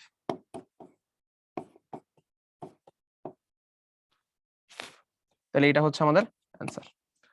সো খুবই ইজি একটা ম্যাথ, কিন্তু এটা সিকিউরিটির গত বছরের ম্যাথ, মানে গত বছর আগের বছরের ম্যাথ, এবং দেখতেই পাচ্ছ 3 লাইনে কিন্তু ম্যাথটা হয়ে গেছে। জাস্ট ক্যালকুলেটর এটা বসাবা হয়ে যাবে, কোনোই প্যাচ নেই ম্যাথের মধ্যে। আচ্ছা, আমাদের নেক্সট ম্যাথে যাই তাহলে। 80 ওয়াটের একটা ইলেকট্রিক ফ্যান রোটেট করতেছে 300 আরপিএম এ। তাহলে একটা 80 ওয়াটের fan, this is power, 300 RPM A rotate করতেছে, এটা হচ্ছে আমার কাছে ওমেগা। মানে প্রতি মিনিটে 300 রেভলিউশন দিচ্ছে। কতটুকু টর্ক আছে সেটা আমাকে জিজ্ঞেস করছে। সেটা একটু ভালো মতো খেয়াল করো, কারণ এই জিনিসটা এখনো অনেকে ক্লিয়ার থাকে না। আমাদের কাছে এই ফর্মুলাটা আজকে ছিল, তাই না? এই ফর্মুলাটা কোন ধরনের গতির ক্ষেত্রে অ্যাসোসিয়েটেড? এই যে বল ইনটু বেগ দেওয়া, এটা কোন ধরনের গতি? এটা কিন্তু রৈখিক গতি, এবং রৈখিক গতিতে যত সূত্র খাটে সবগুলা সূত্রই কৌণিক গতিতেও খাটে, যদি তুমি ইকুইভ্যালেন্ট রাশিগুলা বসাইতে পারো। তাহলে বলের ইকুইভ্যালেন্ট রাশি কি? বলের ইকুইভ্যালেন্ট রাশি হচ্ছে টর্ক কৌণিক গতিতে, বেগের ইকুইভ্যালেন্ট রাশি কি কৌণিক গতিতে? ওমেগা। তাহলে কৌণিক গতির যে ক্ষমতা হবে সেটা হবে টাও ওমেগা। এবার যদি আমরা এই ফর্মুলাটা সলভ, এই জিনিসটা সলভ করার চেষ্টা করি, তাহলে পাওয়ার ইজ ইকুয়াল টু টাও ওমেগা। আমরা জাস্ট টাওটা বের করতে চাই। আমরা যদি টাও বের করতে চাই তাহলে এখানে পাওয়ার হচ্ছে উপরে যাবে আর ওমেগা যাবে নিচে। তাহলে পাওয়ারটা হচ্ছে আমার কাছে 80 ওয়াট। ওমেগাটা যদি আমি এখান থেকে একটু ঠিক মতো আরপিএম এর জায়গায় রেডিয়ান পার সেকেন্ড দিয়ে করতে চাই, তাহলে প্রতি মিনিটে 300 আরপিএম, তার মানে 300 ইন্টু 2 পাই হচ্ছে ওর কৌণিক সরণ, ডিভাইড বাই 60 হচ্ছে ওর সেকেন্ড। তাহলে আমি এটা ক্যালকুলেটরে করে ফেলি, 80 ইন্টু 60 ডিভাইডেড বাই 600 পাই। তাহলে আমাদের কাছে আসতেছে 2.55 নিউটন মিটার। খুব সহজে কিন্তু এটা হয়ে গেল। সি নাম্বারটা হচ্ছে তোমাদের answer. So 2.55 newton metre is the answer. ব্যাপারটা কিন্তু খুবই সোজা, জাস্ট আমাদের যেই ফর্মুলা আমরা রৈখিকের জন্য শিখছি ওটাই কৌণিকের জন্য অ্যাপ্লাই করা লাগছে, এবং আরপিএম কে জাস্ট রেডিয়ান পার সেকেন্ডে নেওয়া লাগছে, আর কিন্তু কোনো প্যাচ নেই। চলো তাহলে সামনের ম্যাথে যাই। In a construction site, a lifting machine on the ground is used to lift bricks to the 8th floor, which is 25 meter high. তো এতক্ষণ একটা কাজ জিনিস পাওয়া গেছে 25 meter high. At a time, the machine can lift a 2000 kg load. আর একটা কাজ জিনিস পাওয়া গেছে m in 1 minute. এতগুলো কাজ জিনিস একসাথে। The power supplied to the engine of the lift is 15 horsepower. What is the efficiency of the lifting machine? তাহলে power suppliedটা হচ্ছে 15 horsepower, তাহলে এটা P in। আমাকে জিনিস হিসেবে বাই করতে বলছে এফিসিয়েন্সি। ব্যাপারটা কিন্তু খুবই সোজা। আমি যদি এফিসিয়েন্সি বাই করতে চাই তাহলে আমাকে বাই করতে হবে P out by P in. P out by করার জন্য সবকিছু এখানে আমাকে দিয়ে দিছে। পি আউট বাই করার জন্য আমাকে ইউজ করতে হবে mgh বাই টি, এবং নিচে দেওয়া আছে পি ইন। তাহলে এবার চলো সবগুলা ভ্যালু বসাই দেই। তাহলে ভ্যালু বসাই দিলে এখানে আসবে হচ্ছে mgh, দ্যাট ইজ 2000 কেজি, এটা m, g হচ্ছে 9.8 আর h দিয়ে দিছে 25 মিটার। নিচে যাবে t, t হচ্ছে আমাদের কাছে 1 minute, that is 60 seconds, and p in হচ্ছে 15 হর্স পাওয়ার, সো 15 ইনটু 746। এবার এই গুণটা ক্যালকুলেটরে করে দাও, অ্যানসার তোমাদের কাছে রেডি। তাহলে 2000 9.8 25, একটু 2000 9.8 25 ডিভাইডেড বাই হচ্ছে আমাদের কাছে 60 15 740, চলে আসতেছে আমার কাছে 0.7298। সো আমি যদি পার্সেন্টেজে নেই 72.98%, অলমোস্ট ইকুয়াল টু 73%। সো ম্যাথটা কিন্তু খুবই সোজা। এগেইন দেখতে পাচ্ছ এখানে কোনোই প্যাচ নাই, জাস্ট তুমি P out by P in করছো, পি আউটটা বাই করা সবকিছু তোমাকে দেওয়া আছে এমজিএইচ বাই টি, পি ইনটাও তোমাকে দিয়ে রাখছে, ভ্যালুগুলো ক্যালকুলেটরে বসাবা এবং সলভ করলেই চলে আসবে 73%। হোপফুলি সবাই ক্লিয়ার। চলো আমরা সামনের দিকে যাই। আইওটি ম্যাথটাও পারলাম। আইওটি ওই বছরই আরেকটা ম্যাথ আসছিল, এটা coal fired power plant that operates at an efficiency of 38%। তাহলে 38% এফিসিয়েন্সি দেওয়া আছে। 750 মেগাওয়াট জেনারেট করতেছে। How much heat does the plant discharge to the environment in 1 day? আচ্ছা, সো আমি যদি 750 মেগাওয়াট জেনারেট করি তাহলে এই 750 মেগাওয়াটটা কি আউটপুট না ইনপুট? তোমরা যদি আমার সাথে থাকতে ক্লাসে তাহলে এখন একদম চ্যাট বক্স ভাষায় ফেলতে যে ভাই জেনারেট করতেছে যেহেতু এটা অবশ্যই আউটপুট। তাহলে এই যে এনার্জিটা আমার কাছে আছে, এই যে পাওয়ারটা আমার কাছে আছে, এটা কিন্তু আউটপুট পাওয়ার। আমাকে জিজ্ঞেস করছে কি? আমাকে ইনপুট পাওয়ার জিজ্ঞেস করছে? মোটেই না। আমাকে জিজ্ঞেস করছে এনভায়রনমেন্টে কতটুকু ডিসচার্জ করে। তার মানে আমাকে প্রথমবারের মতো আজকের ক্লাসে জিজ্ঞেস করছে ওয়েস্টটা কত। তাহলে ওয়েস্ট কত যদি জিজ্ঞেস করছে, আমাকে দিন শেষে বের করতে হবে P input minus P output. তার মানে ওয়েস্টের ক্ষমতাটা বের করতে হবে, সেটাকে এই টাইমটা দিয়ে গুণ করতে হবে, তাহলে আমি পাই যাব দিন শেষে কতটুকু ওয়েস্ট হচ্ছে। চলো চেষ্টা করতে হবে। পি ইনপুট যেহেতু জানি না, পি ইনপুটটাই আমরা সবার আগে বের করব। তাহলে পি ইনপুট বের করার জন্য eta is equal to P out by P in. আমরা যদি এখান থেকে পি ইন বের করতে যাই, তাহলে পি ইন হবে, পি আউটপুট হচ্ছে আমার কাছে 750 মেগাওয়াট ডিভাইডেড বাই 38%, সো 0.38। তাহলে আমি যদি এখান থেকে জিনিসটা বের করার চেষ্টা করি, এটা কত আসে? এটা আমাদের কাছে আসবে 1973.68 মেগাওয়াট। আমি এটাকে আসলে মেগাওয়াটই রাখলেই মনে হয় ভালো, হুদাই মেগাওয়াটে না রাখলে আমার জন্য ক্যাচাল হয়ে যাবে। এটাকে মেগাওয়াটই রাখি, এটা আসবে 1938.68 মেগাওয়াট। আচ্ছা, পি ইনপুট বাইর হয়ে গেছে। এবার আমরা করব যে ওয়েস্টটা আসলে কত। ওয়েস্ট হচ্ছে P input minus P output. এটা আমাদের কাছে আসবে 1938.68 minus 750, so that is 1188.68 megawatt. তাহলে এই পাওয়ারটা প্রতি সেকেন্ডে ওয়েস্ট হইতেছে। তাহলে আমি যদি এই পাওয়ার দিয়ে একদিন পর্যন্ত হিট ডিসচার্জ করি, তাহলে আসলে কতটুকু হিট ডিসচার্জ করব? তাহলে আমি যদি এখান থেকে ডব্লিউ বাই করি একটা হিট ডিসচার্জের, তাহলে সেটা আমার কাছে আসবে পি ওয়েস্ট ইনটু টি। তাহলে 24 ঘন্টায় আসলে কত সেকেন্ড, সেখান থেকে আমি এখানে কাজ করব। সো 1188.68 ইন্টু 10⁶ মেগাওয়াট ক্ষমতা, যেহেতু তার সাথে আমরা টি নিয়ে আসবো 24 ঘন্টা, তাহলে 24 ঘন্টা 1 ঘন্টায় 3600 সেকেন্ড। তাহলে পুরো জিনিসটা ক্যালকুলেট করা শুরু করে দেই, চলো।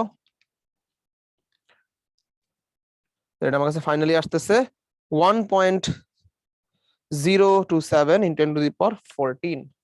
এরকমই 057 যেহেতু ওখানে আসছে, কাছাকাছি এসে পড়ছে আমার কাছে।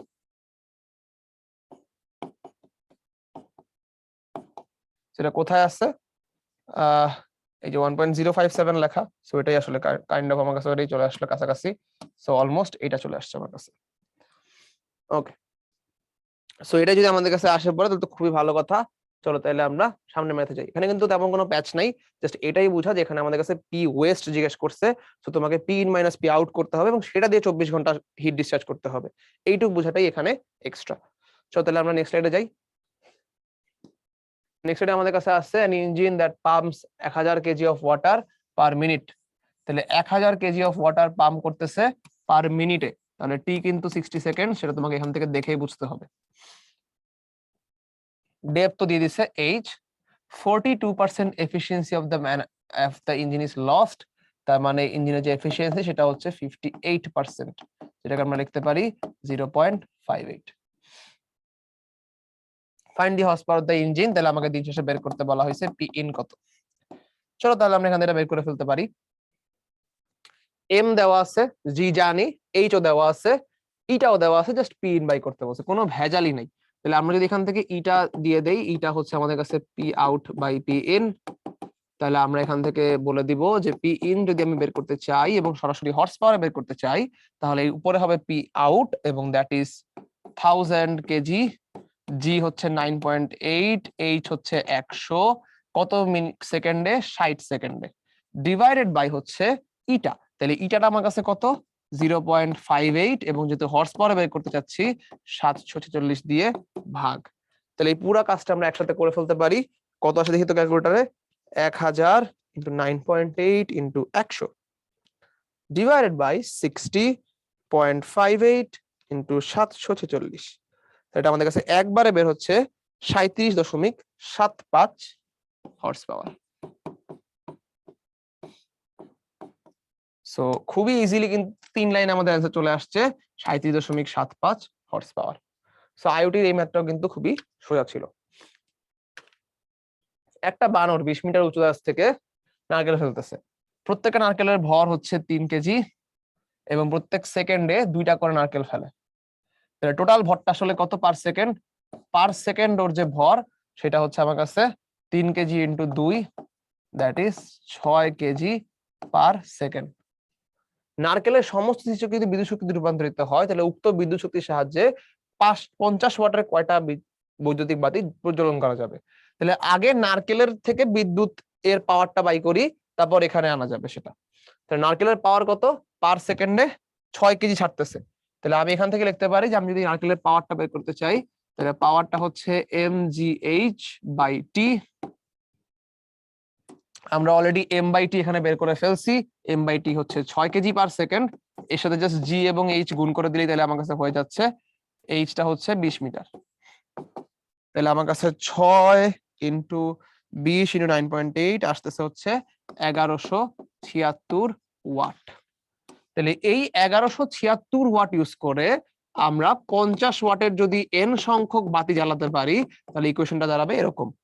তাহলে এখান থেকে একটু বাতির সংখ্যাটা বের করে ফেলি। বাতির সংখ্যা আসবে 1176/50। দেখি তো কয়টা আসে। এটা আমাদের কাছে আসতেছে 23.52। তাহলে 23.52টি আসতেছে।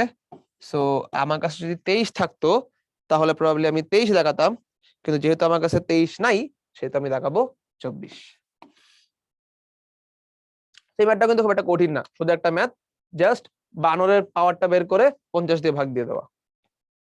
100 মিটার গভীর কুয়া থেকে একটা পাম্প ঘন্টায় 7000 কেজি পানি উত্তোলন করতে পারে। পাম্পের ক্ষমতা কত? কর্মদক্ষতা দেওয়া আছে, খুবই ভালো কথা। তাহলে এখান থেকে আমি দেখতে পাচ্ছি যে এটা হচ্ছে 0.72। তাহলে ঘন্টায় 7000 কেজি পানি উত্তোলন করতে পারে, তাই তো? তাহলে এখানে ঘন্টা দেওয়া আছে সময় হিসাবে, খুবই নাইস। তাহলে আমি যদি বের করি পাম্পটির ক্ষমতা, তাহলে পি ইন চাইছে আসলে দিন শেষে আমার কাছে আবার। আমরা আবারও একই ফর্মুলা লিখবো যে P out by P in হচ্ছে এটা। তাহলে এখান থেকে যদি পি ইন বের করতে হয় তাহলে পি ইন হয়ে যাবে mgh by T divided by এটা। তো সেম ম্যাথ আমরা আবারও করছি। দেখতেই পাচ্ছ যে এরকম ম্যাথ কতবার কত জায়গায় আসছে। তাহলে এম হচ্ছে আমাদের কাছে 7000 কেজি পানি। আচ্ছা, এটা নিচে লিখি, সমস্যা নেই, টিটাকে নিচে নিয়ে যাবো। 7000 কেজি পানি, 9.8 এবং 100 মিটার। নিচে যাবে আমাদের কাছে সময়টা হচ্ছে ঘন্টায়। সো ঘন্টায় মানে 3600 সেকেন্ড। আর এটা হচ্ছে আমাদের কাছে 0.72।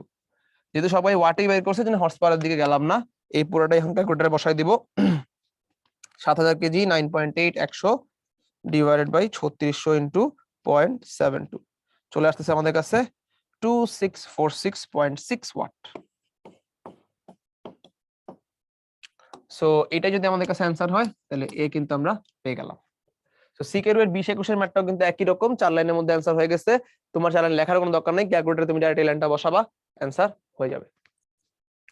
কোন কুয়া থেকে 30 মিটার উপরে পানি তোলার জন্য 5 কিলোওয়াটের একটা পাম্প ব্যবহার করা হচ্ছে, তাহলে পাম্পের কর্মদক্ষতা 90% হলে প্রতি মিনিটে কত লিটার পানি তোলা যাবে? তাহলে প্রতি মিনিটে কত মিটার লিটার পানি বলছে, রাইট? সো প্রতি মিনিট বুঝতে হবে তোমাকে, t is equal to 60 seconds. কত লিটার পানিটাও বুঝতে হবে, কারণ এখানে 1 লিটার পানি ইজ ইকুয়াল টু 1 কেজি পানি। সো 1 লিটার পানির ভর কিন্তু 1 কেজি। সো তুমি যদি কত কেজি পানি তোলা যাবে বের করে, সেটাও কিন্তু আসলে লিটারে কনভার্ট করে ফেলা যায়। সো আমি যদি ফাইনাল কথাবার্তা বলি, এখানে আর কি কি আছে? 30 মিটার উপরে হাইট, 5 কিলোওয়াটের পাম্প। সো 5 কিলোওয়াটের পাম্প হচ্ছে পি ইন এবং কর্মদক্ষতা 90%। সো আমরা প্রথমে এখান থেকে পি আউট বের করে ফেলতে পারি, বা একবারে আমরা টোটাল ফর্মুলাটা লিখতে পারি। আমরা যদি একবারে করার চেষ্টা করি, কত শর্টে করা যায় তত ভালো, সেক্ষেত্রে আমরা করব হচ্ছে eta is equal to P out by P in. তাহলে এখান থেকে আমরা দেখতেছি পি আউটের ফর্মুলাটা অনেকটা eta into P in is equal to আসবে M G H by T. তাহলে আমরা যদি এখানে পুরো জিনিসটা একবারে করে ফেলি, তাহলে আমাদের যে এম সেটা আসতেছে eta into P in into T divided by GH. আমরা যদি সবগুলা ভ্যালু বসায় দেই, সবগুলা ভ্যালু বসায় দিলে এবার আমাদের কাছে চলে আসবে ইটা হচ্ছে 90%, সো 0.9, পি ইন হচ্ছে 5 কিলোওয়াট, সো 5000, এবং তার সাথে আমাদের টি আছে একটা 1 মিনিট, ডিভাইডেড বাই হচ্ছে জি ডিভাইডেড বাই হচ্ছে এইচ, তাহলে 30 মিনিট। দেখি তাহলে আমাদের কত আসতেছে। এটা আমাদের কাছে দিন শেষে আসবে 0.9, 5000, 60 ডিভাইডেড বাই 9.8, 30। তাহলে আমাদের কাছে এটা আসতেছে 918.37 মতো। তাহলে 918.37 কেজি আসলে। এরপর এটাকে বলবো যে এটা ইকুইভ্যালেন্ট টু 918.37 লিটার। তাহলে ফাইনাল যে অ্যান্সারটা আমার কাছে আসলো সেটা হচ্ছে 918 লিটার। তো বুঝতেই পারতেছো ম্যাথটা কিন্তু অনেক প্যাচায় পুচায় করার কোনো দরকার নাই, আমরা এই 3 লাইন খাতায় লিখে এটা ক্যালকুলেটরে বসাই দিলে কিন্তু হয়ে যাচ্ছে। সো 30 থেকে 40 সেকেন্ডের একটা এমসিকিউ তোমার কিন্তু এর মধ্যেই পারতে হবে। একটু হাত পাকা করবা করতে করতে, কারণ এই ম্যাথগুলো সব জায়গায় আসছে এবং একাধিকবার করে করে আসছে। আচ্ছা, নেক্সট ম্যাথে কি আছে? Along a straight horizontal road, a truck of mass 18 kg, mass 18 kg, 1800 kg travels, sorry, 1800 kg travels. The truck's engine is working at a constant rate of 30 kilowatt. তাহলে এটা পাওয়ার দেওয়া আছে। When the truck speed is 20 meter per second, its acceleration is 0.5 meter per second square. তাহলে একটা velocity দেওয়া আছে এবং সাথে একটা acceleration দেওয়া আছে। The magnitude of the resistance of the motion of the truck is R newtons. আর বের করতে হবে। তাহলে resistance of the motion by করতে বলছে। আমরা যদি একটু ছোট করে ট্রাকটা আঁকার চেষ্টা করি, তাহলে মনে করো এই হচ্ছে আমার ট্রাক। আমার আঁকার হাত খুবই খারাপ, মনে করো এই ট্রাক। আর এই ট্রাকটা গাড়ির রাস্তার মধ্যে চলতেছে, এই মনে করো রাস্তা, ঠিক আছে? এখন এই ট্রাকটা যদি রাস্তার মধ্যে চলে, তাহলে আমরা খুব ক্লিয়ারলি বলতে পারি যে ট্রাক সামনে আগাচ্ছে একটা লব্ধি ত্বরণ নিয়ে। সামনের দিকে আমার ট্রাকের ইঞ্জিন কাজ করতেছে এবং পিছনের দিকে কাজ করতেছে রেজিস্টিভ ফোর্স। তাহলে রেজিস্টিভ ফোর্স কাজ করতেছে পিছন দিকে, সামনের দিকে আছে ট্রাকের উপরে যে ফোর্সটা অ্যাপ্লাইড, সেই অ্যাপ্লাইড ফোর্সটা, এবং এই দুইটা মিলে মিশে আমার কাছে ক্রিয়েট করছে একটা নেট ফোর্স, যে নেট ফোর্সের জন্য আসছে আমার কাছে নেট একটা অ্যাক্সিলারেশন। সেই নেট অ্যাক্সিলারেশন কিন্তু আমার কাছে দেওয়া আছে, খেয়াল করো।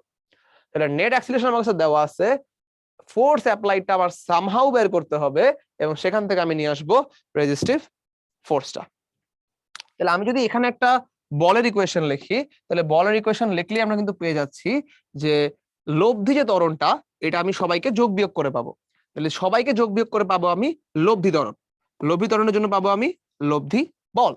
তাহলে সবাইকে যোগ বিয়োগ করে যেহেতু লব্ধি বল পাবো, এটাকে আমি সমান চিহ্নের উল্টা পাশে লিখে দিলাম। এখন সমান চিহ্নের উল্টা পাশে লিখে দিলে আমি এই লব্ধি বলের সাইডে অটোমেটিক্যালি কি দিছি, এটা প্লাস সাইন দিছি। তাহলে লব্ধি ত্বরণটা যেদিকে ওদিকে হচ্ছে প্লাস। তাহলে লব্ধি ত্বরণের দিকে আর কি আছে? Applied force. তাহলে অ্যাপ্লাইড ফোর্সটাও প্লাস। উল্টা দিকে কে আছে? আর। তাহলে আর হচ্ছে মাইনাস। তাহলে এখান থেকে আমি পাই যে ফোর্স অ্যাপ্লাইড বা অ্যাপ্লাইড যে ফোর্সটা আমার কাছে আছে, এই অ্যাপ্লাইড ফোর্সটা হয়ে যাবে আর প্লাস এম এ। সো বেশ ইম্পর্টেন্ট একটা জিনিস, এখান থেকে আমরা এইটুক বের করে রাখলাম এবং এটাকে আমরা পরে ইউজ করব। এখন আসো, আমার কাছে পাওয়ার নিয়ে কিছু কথাবার্তা আছে। আমার কাছে পাওয়ার নিয়ে কথাবার্তা আছে যে ট্রাকের ইঞ্জিনটা কাজ করছে 30 কিলোওয়াট পাওয়ারে এবং এই মুহূর্তের ভেলোসিটি হচ্ছে 20 মিটার পার সেকেন্ড। তাহলে আমি যদি একটু এইটাকে ইউজ করতে চাই, দেখি তো পারি কিনা। তাহলে আমি বলতে পারি যে এই মুহূর্তে যে ওর পাওয়ারটা আছে, সেই পাওয়ারটা আসলে, মানে এই মুহূর্তে যে পাওয়ারটা আছে সেটা আসলে এফ অ্যাপ্লাইড ইনটু ভি, কারণ ফোর্সের দিকে অ্যাপ্লাইড হচ্ছে, ভিটাও সেদিকেই। তাহলে ভেলোসিটি এবং ফোর্সের ডিরেকশন যেহেতু একই দিকে, ওইদিকেই আমার ডিসপ্লেসমেন্টটাও হচ্ছে, তাই কজের কোনো দরকার নাই, সরাসরি P is equal two F V. এবার তাহলে তুমি আসো যে এই ফোর্স অ্যাপ্লাইডের জায়গায় আর প্লাস এম এ বসায় দেওয়া যায় কিনা। তাহলে আমি অলরেডি জানি যে এটা হচ্ছে 30 কিলোওয়াট, সো 30,000। এখানে ফোর্স অ্যাপ্লাইডের জায়গায় আমি বসায় দিব আর প্লাস এম এ। এম কত? 1800 কেজি, আর এ হচ্ছে 0.4। এর সাথে আমাদের গুণ চলে যাবে ভেলোসিটি 20 মিটার পার সেকেন্ড। তাহলে এটাকে যদি আমরা একটু কষ্ট করে অন্যদিকে নিয়ে যাই, তাহলে এই ম্যাথটা করলেই শেষ হয়ে যাবে। এটাকে মনে করো তুলে এখানে নিয়ে আসলাম, তাহলে আমি বলতে পারবো যে 30,000 divided by 20 minus 1800 into 0.4 is equal to r. তো একটু ক্যালকুলেটরে চেপে ফেলো তো আর কত আসে। আমি যদি ক্যালকুলেটরে চাপার চেষ্টা করি, 30,000 by 20 minus 1800 into 0.4, এটা আমাদের কাছে আসতেছে 780 নিউটন। সো খুব ইজিলি কিন্তু আমরা আরটা বের করে ফেলতে পারলাম। সো এখানে সমস্যাটা এই জায়গাতেই যে আমরা একটু ঠান্ডা মাথায় চিন্তা করতে চাই না, বড় প্রশ্ন দেখে ভরকায় যাই। প্রশ্নটা কিন্তু খুবই সিম্পলিস্টিক।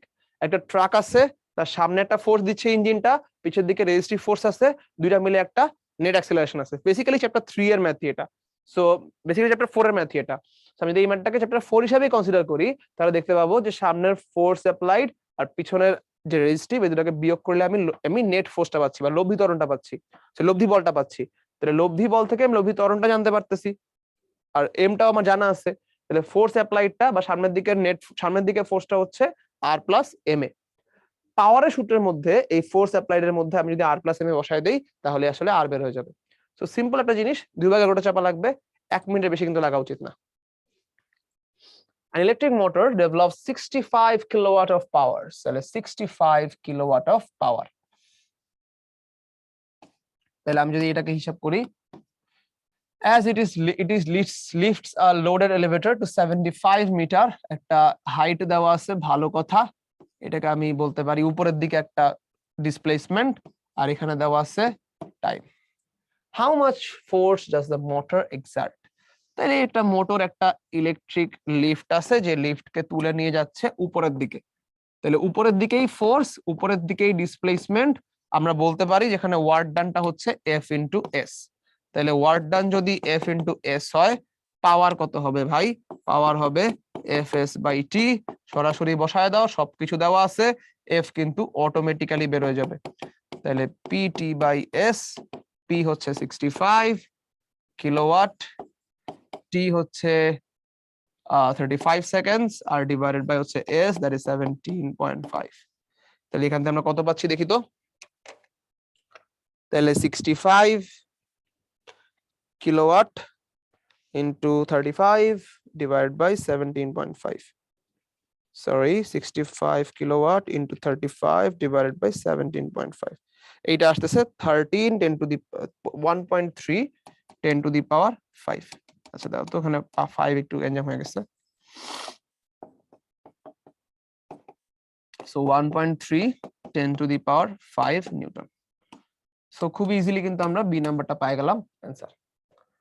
সো একদমই ভেজালের কিছু না, এটা তুমি মাথা চিন্তা করবে, এটা তুমি মাথা চিন্তা করবা, এটা তুমি একবার ক্যালকুলেটরে বসাবা, অ্যান্সার হয়ে যাবে 30 সেকেন্ডের এমসিকিউ।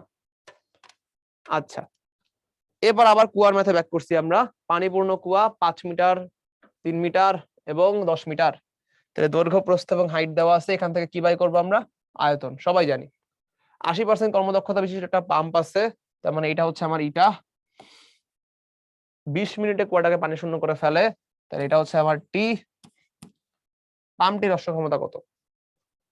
তাহলে এই জায়গাটাতে কিন্তু খুব সিম্পল একটা কাজ, কুয়াটাকে যে খালি করতেছে এটা পি আউট, এবং আমি এই কুয়ার পি ইটা জানি, সেখান থেকে আমি বের করব পি ইন কত, ইন হর্স পাওয়ার। সেই ধরনের ম্যাথ কিন্তু আমরা তখন অনেকবার করে ফেলছি, জাস্ট কুয়ার কনসেপ্টে করি নাই। সো আমি যদি কুয়ার এই জিনিসটা করতে চাই, আবারও আমার শুরুতেই এম লাগবে, এবং এম যদি আমার লাগে, তাহলে সেক্ষেত্রে কিন্তু আমার দরকার এই কুয়ার আয়তন। আয়তন থেকে আমি এম এ যাব। তাহলে আমি যদি কুয়ার এমটা একবারে বাই করতে চাই, তাহলে এম হচ্ছে রো ভি। রো হচ্ছে পানির আয়তন, পানির ঘনত্ব, দ্যাট ইজ 1000। আর ভি যদি আমি বাই করতে চাই, তাহলে ভি হচ্ছে এই সবগুলার গুণফল। তাহলে 5 3 এবং 10 এর গুণফল। তাহলে বেসিক্যালি 5 3 10। তাহলে আমি পুরা কুয়ার পানির ভর একবারে পেয়ে যাচ্ছি, এবং এই ভরটা কত? 5 3 10 সাথে 1000। তাহলে 1.5 into 10 to the power 5 KG. এবার যদি আমরা এখান থেকে বাকি ম্যাথ করার চেষ্টা করি, তাহলে আমার এরপরে দরকার সেন্টার অফ গ্রাভিটির সরণ, কারণ একবারে আমি এরপরে বসায় দিব P out by P in এর মধ্যে এই সেন্টার অফ গ্রাভিটির সরণ সহ কৃত কাজটা। আচ্ছা, তো আমি যদি সেন্টার অফ গ্রাভিটির সরণটা বাই করতে চাই, তাহলে সেন্টার অফ গ্রাভিটির সরণ আমি দেখবো যে আমি এখানে কি করছি, আমি একটা পানিপূর্ণ কুয়াকে পানি শূন্য করছি। তার মানে পানিপূর্ণ কুয়াকে পানি শূন্য করলে কি হয় আমাদের মনে থাকা উচিত, সর্বনিম্ন সরণটা আসবে এই জায়গায়, সর্বোচ্চ সরণটা আসবে এই জায়গায়। তাহলে সিম্পলি h/2 হবে আমার সেন্টার অফ গ্রাভিটির সরণ। তাহলে আমি যদি সেই জিনিসটা এখানে অ্যাপ্লাই করে ফেলি, তাহলে সেন্টার অফ গ্রাভিটির সরণটা আমার কাছে h/2, এন্ড দ্যাট ইজ, আমি ফর্মুলা দিয়েই লিখি যাতে তোমাদের কাছে পিডিএফ পেলে সেটা সুবিধাজনক হয়। সো একটা হচ্ছে 0 আর একটা হচ্ছে h divided by 2, so that is h/2। h হচ্ছে আমাদের কাছে গভীরতা 10 মিটার, সো 10/2 হচ্ছে 5 মিটার। গেল, সবকিছু ডান। এবার আমরা একবারে ফর্মুলাতে যাব এবং ম্যাথটা সলভ করে ফেলবো। সো আমরা জানি eta is equal to P out by P in. তাহলে আমি যেহেতু পি ইন বের করতে চাচ্ছি এবং বের করতে চাচ্ছি হর্স পাওয়ারে, আমার কাছে ডাইরেক্ট ফর্মুলাটা আসবে হচ্ছে এরকম, যেখানে আমার কাছে আছে পি আউট এবং পি আউটটা হচ্ছে এম জি এইচ বাই টি, আর নিচে থাকবে হচ্ছে আমার কাছে ইটা। তাহলে আমি যদি ভ্যালুগুলো এখন এখানে বসায় দেই, তাহলে ভ্যালুগুলো বসাইলে এম হচ্ছে আমার কাছে 1.5 10⁵ কেজি, জি হচ্ছে 9.8 এবং এইচ হচ্ছে সেন্টার অফ গ্র্যাভিটির সরণ, সেন্টার অফ গ্র্যাভিটির সরণটা হচ্ছে 5 মিটার। নিচে আসবে হচ্ছে ইটা, ইটা কত 0.8, তার সাথে আসবে টি, টি কত, টি হচ্ছে 20 মিনিট, তাহলে 20 × 60, এবং আমরা একবারে হর্স পাওয়ারে চাই, সো 746। এটার যা অ্যান্সার তাই আমার কাছে অ্যান্সার। সো 1.5 10⁵ 9.8 × 5 ডিভাইডেড বাই 0.8 20 × 60 × 746 চলে আসতেছে 10.26 হর্স পাওয়ার। সো দিন শেষে অ্যান্সারটা হচ্ছে 10.26 হর্স পাওয়ার। সো এই ডি নাম্বারটা হচ্ছে অ্যান্সার। সো ম্যাথটা কিন্তু খুবই সোজা বাট একটু লেন্দি, সো তোমাদেরকে আবারও প্রত্যেকটা স্টেপ ফলো করে আসতে হবে। আগে লাগবে আয়তন, সেখান থেকে ভর, সেন্টার অফ গ্র্যাভিটির সরণ, দেন এটা বসাবা পি আউটপুটে, কারণ এই জিনিসটা পাম্পটা অ্যাকচুয়ালি করতেছে, এই কুয়াটা খালি করতেছে, this is output power. So output power মধ্যে পুরোটা বসাবা। ইনপুট পাওয়ার তোমার কাছে চাইছে, কর্মদক্ষতা দিয়ে দিছে, হর্স পাওয়ার একবার বাই করতে হইলে 746 দিয়ে একটা ভাগ করতে হয়, বাস অ্যান্সার হয়ে যাবে। একটা পানিপূর্ণ কূপ, কূপ বলতে নতুন কিছু না, কুয়াই বোঝাচ্ছে আর কি। 10 মিটার এবং 4 মিটার হচ্ছে গভীরতা এবং ব্যাস। 20 মিনিটে কূপটিকে পানি শূন্য করতে হবে, পাম্পের অশ্ব ক্ষমতা কত? আবারও আমরা আগেই সেন্টার অফ গ্র্যাভিটির সরণটা বাই করে রাখি। এখানে গভীরতা কত বলা হয়েছে? গভীরতা বলা হয়েছে 10 মিটার। তাহলে 10 মিটার গভীরতার একটা কূপ, যার ব্যাসার্ধ দেওয়া আছে, ব্যাসার্ধ কত দেওয়া? ব্যাসার্ধ 2 মিটার দেওয়া। একটু ভালো মতো খেয়াল করো, এখান থেকে কিন্তু বোঝা যায় যে ব্যাসার্ধটা 2 মিটার। তাহলে এটা যদি আমি পুরোপুরি খালি করে ফেলতে চাই, তাহলে সর্বনিম্ন সরণ আসবে এখানে, সর্বোচ্চ সরণ আসবে এইখানে। তাহলে আমাদের যে সেন্টার অফ গ্র্যাভিটির সরণ, সেটা কিন্তু এসে পড়তেছে 10 + 0/2, দ্যাট ইজ 5 মিটার। তাহলে এবার আমার দরকার আয়তন, এবং আয়তন থেকে দরকার ভর। তাহলে আমি যদি আয়তন এবং আয়তন থেকে ভর বাই করতে চাই, তাহলে আমি আবারও সেম কাজটাই করব। আমি বলবো যে এখানে যেহেতু পুরা কূপটাই খালি করে ফেলছি, তাহলে পুরা কূপের আয়তনই কনসিডার করা যাবে। পানির ঘনত্ব হচ্ছে 1000 আর কূপের আয়তন হচ্ছে πr²h, সো পাই আর হচ্ছে 2 এবং h হচ্ছে 10। তাহলে এই পুরো জিনিসটা দিলে কত আসে দেখি তো একটু, 1000 × 4 × 10, তাহলে 40,000 পাই।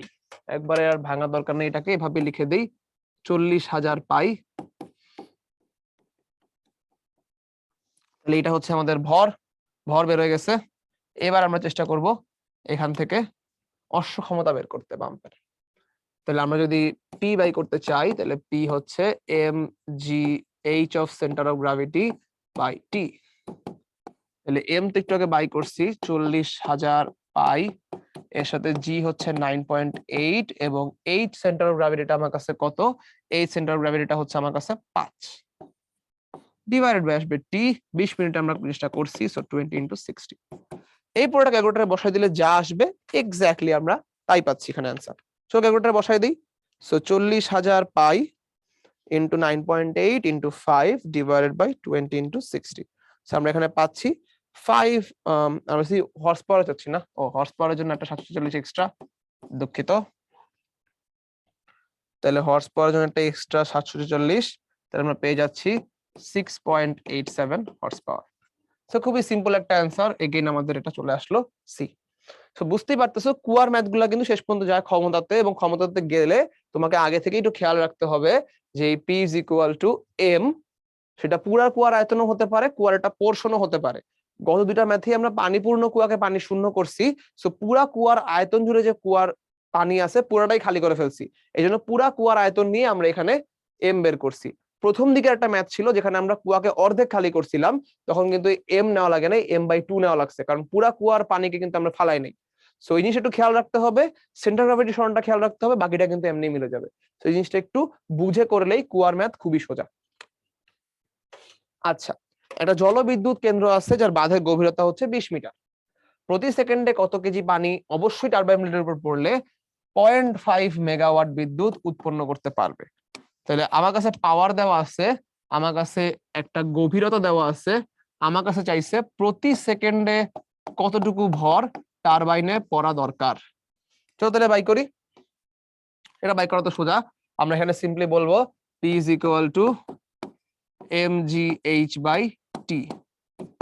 তাহলে m/t যদি আমি আলাদা রাখতে চাই তাহলে সেটা হবে p/gh। তাহলে p হচ্ছে 0.5 megawatt divided by g into h, so g into h। ক্যালকুলেটরে বসায় দাও, অ্যান্সার অটোমেটিক চলে আসবে। সো আমরা দিয়ে ক্যালকুলেটরে বসাই 0.5 মেগা ডিভাইডেড বাই 9.8 ইন্টু 20 চলে আসতেছে 2500। আচ্ছা, এটা কি 10 দেওয়া আছে? ও দুঃখিত দুঃখিত, এখানে তো 10 দেওয়া, এই জিনিসটি তো খেয়াল করিনি। সেটা যেহেতু 10 দেওয়া আছে, আমরা এখানে 9.8 বসানোর কোনো দরকার দেখছি না, এখানে আমরা সরাসরি 10ই বসাইতে পারবো।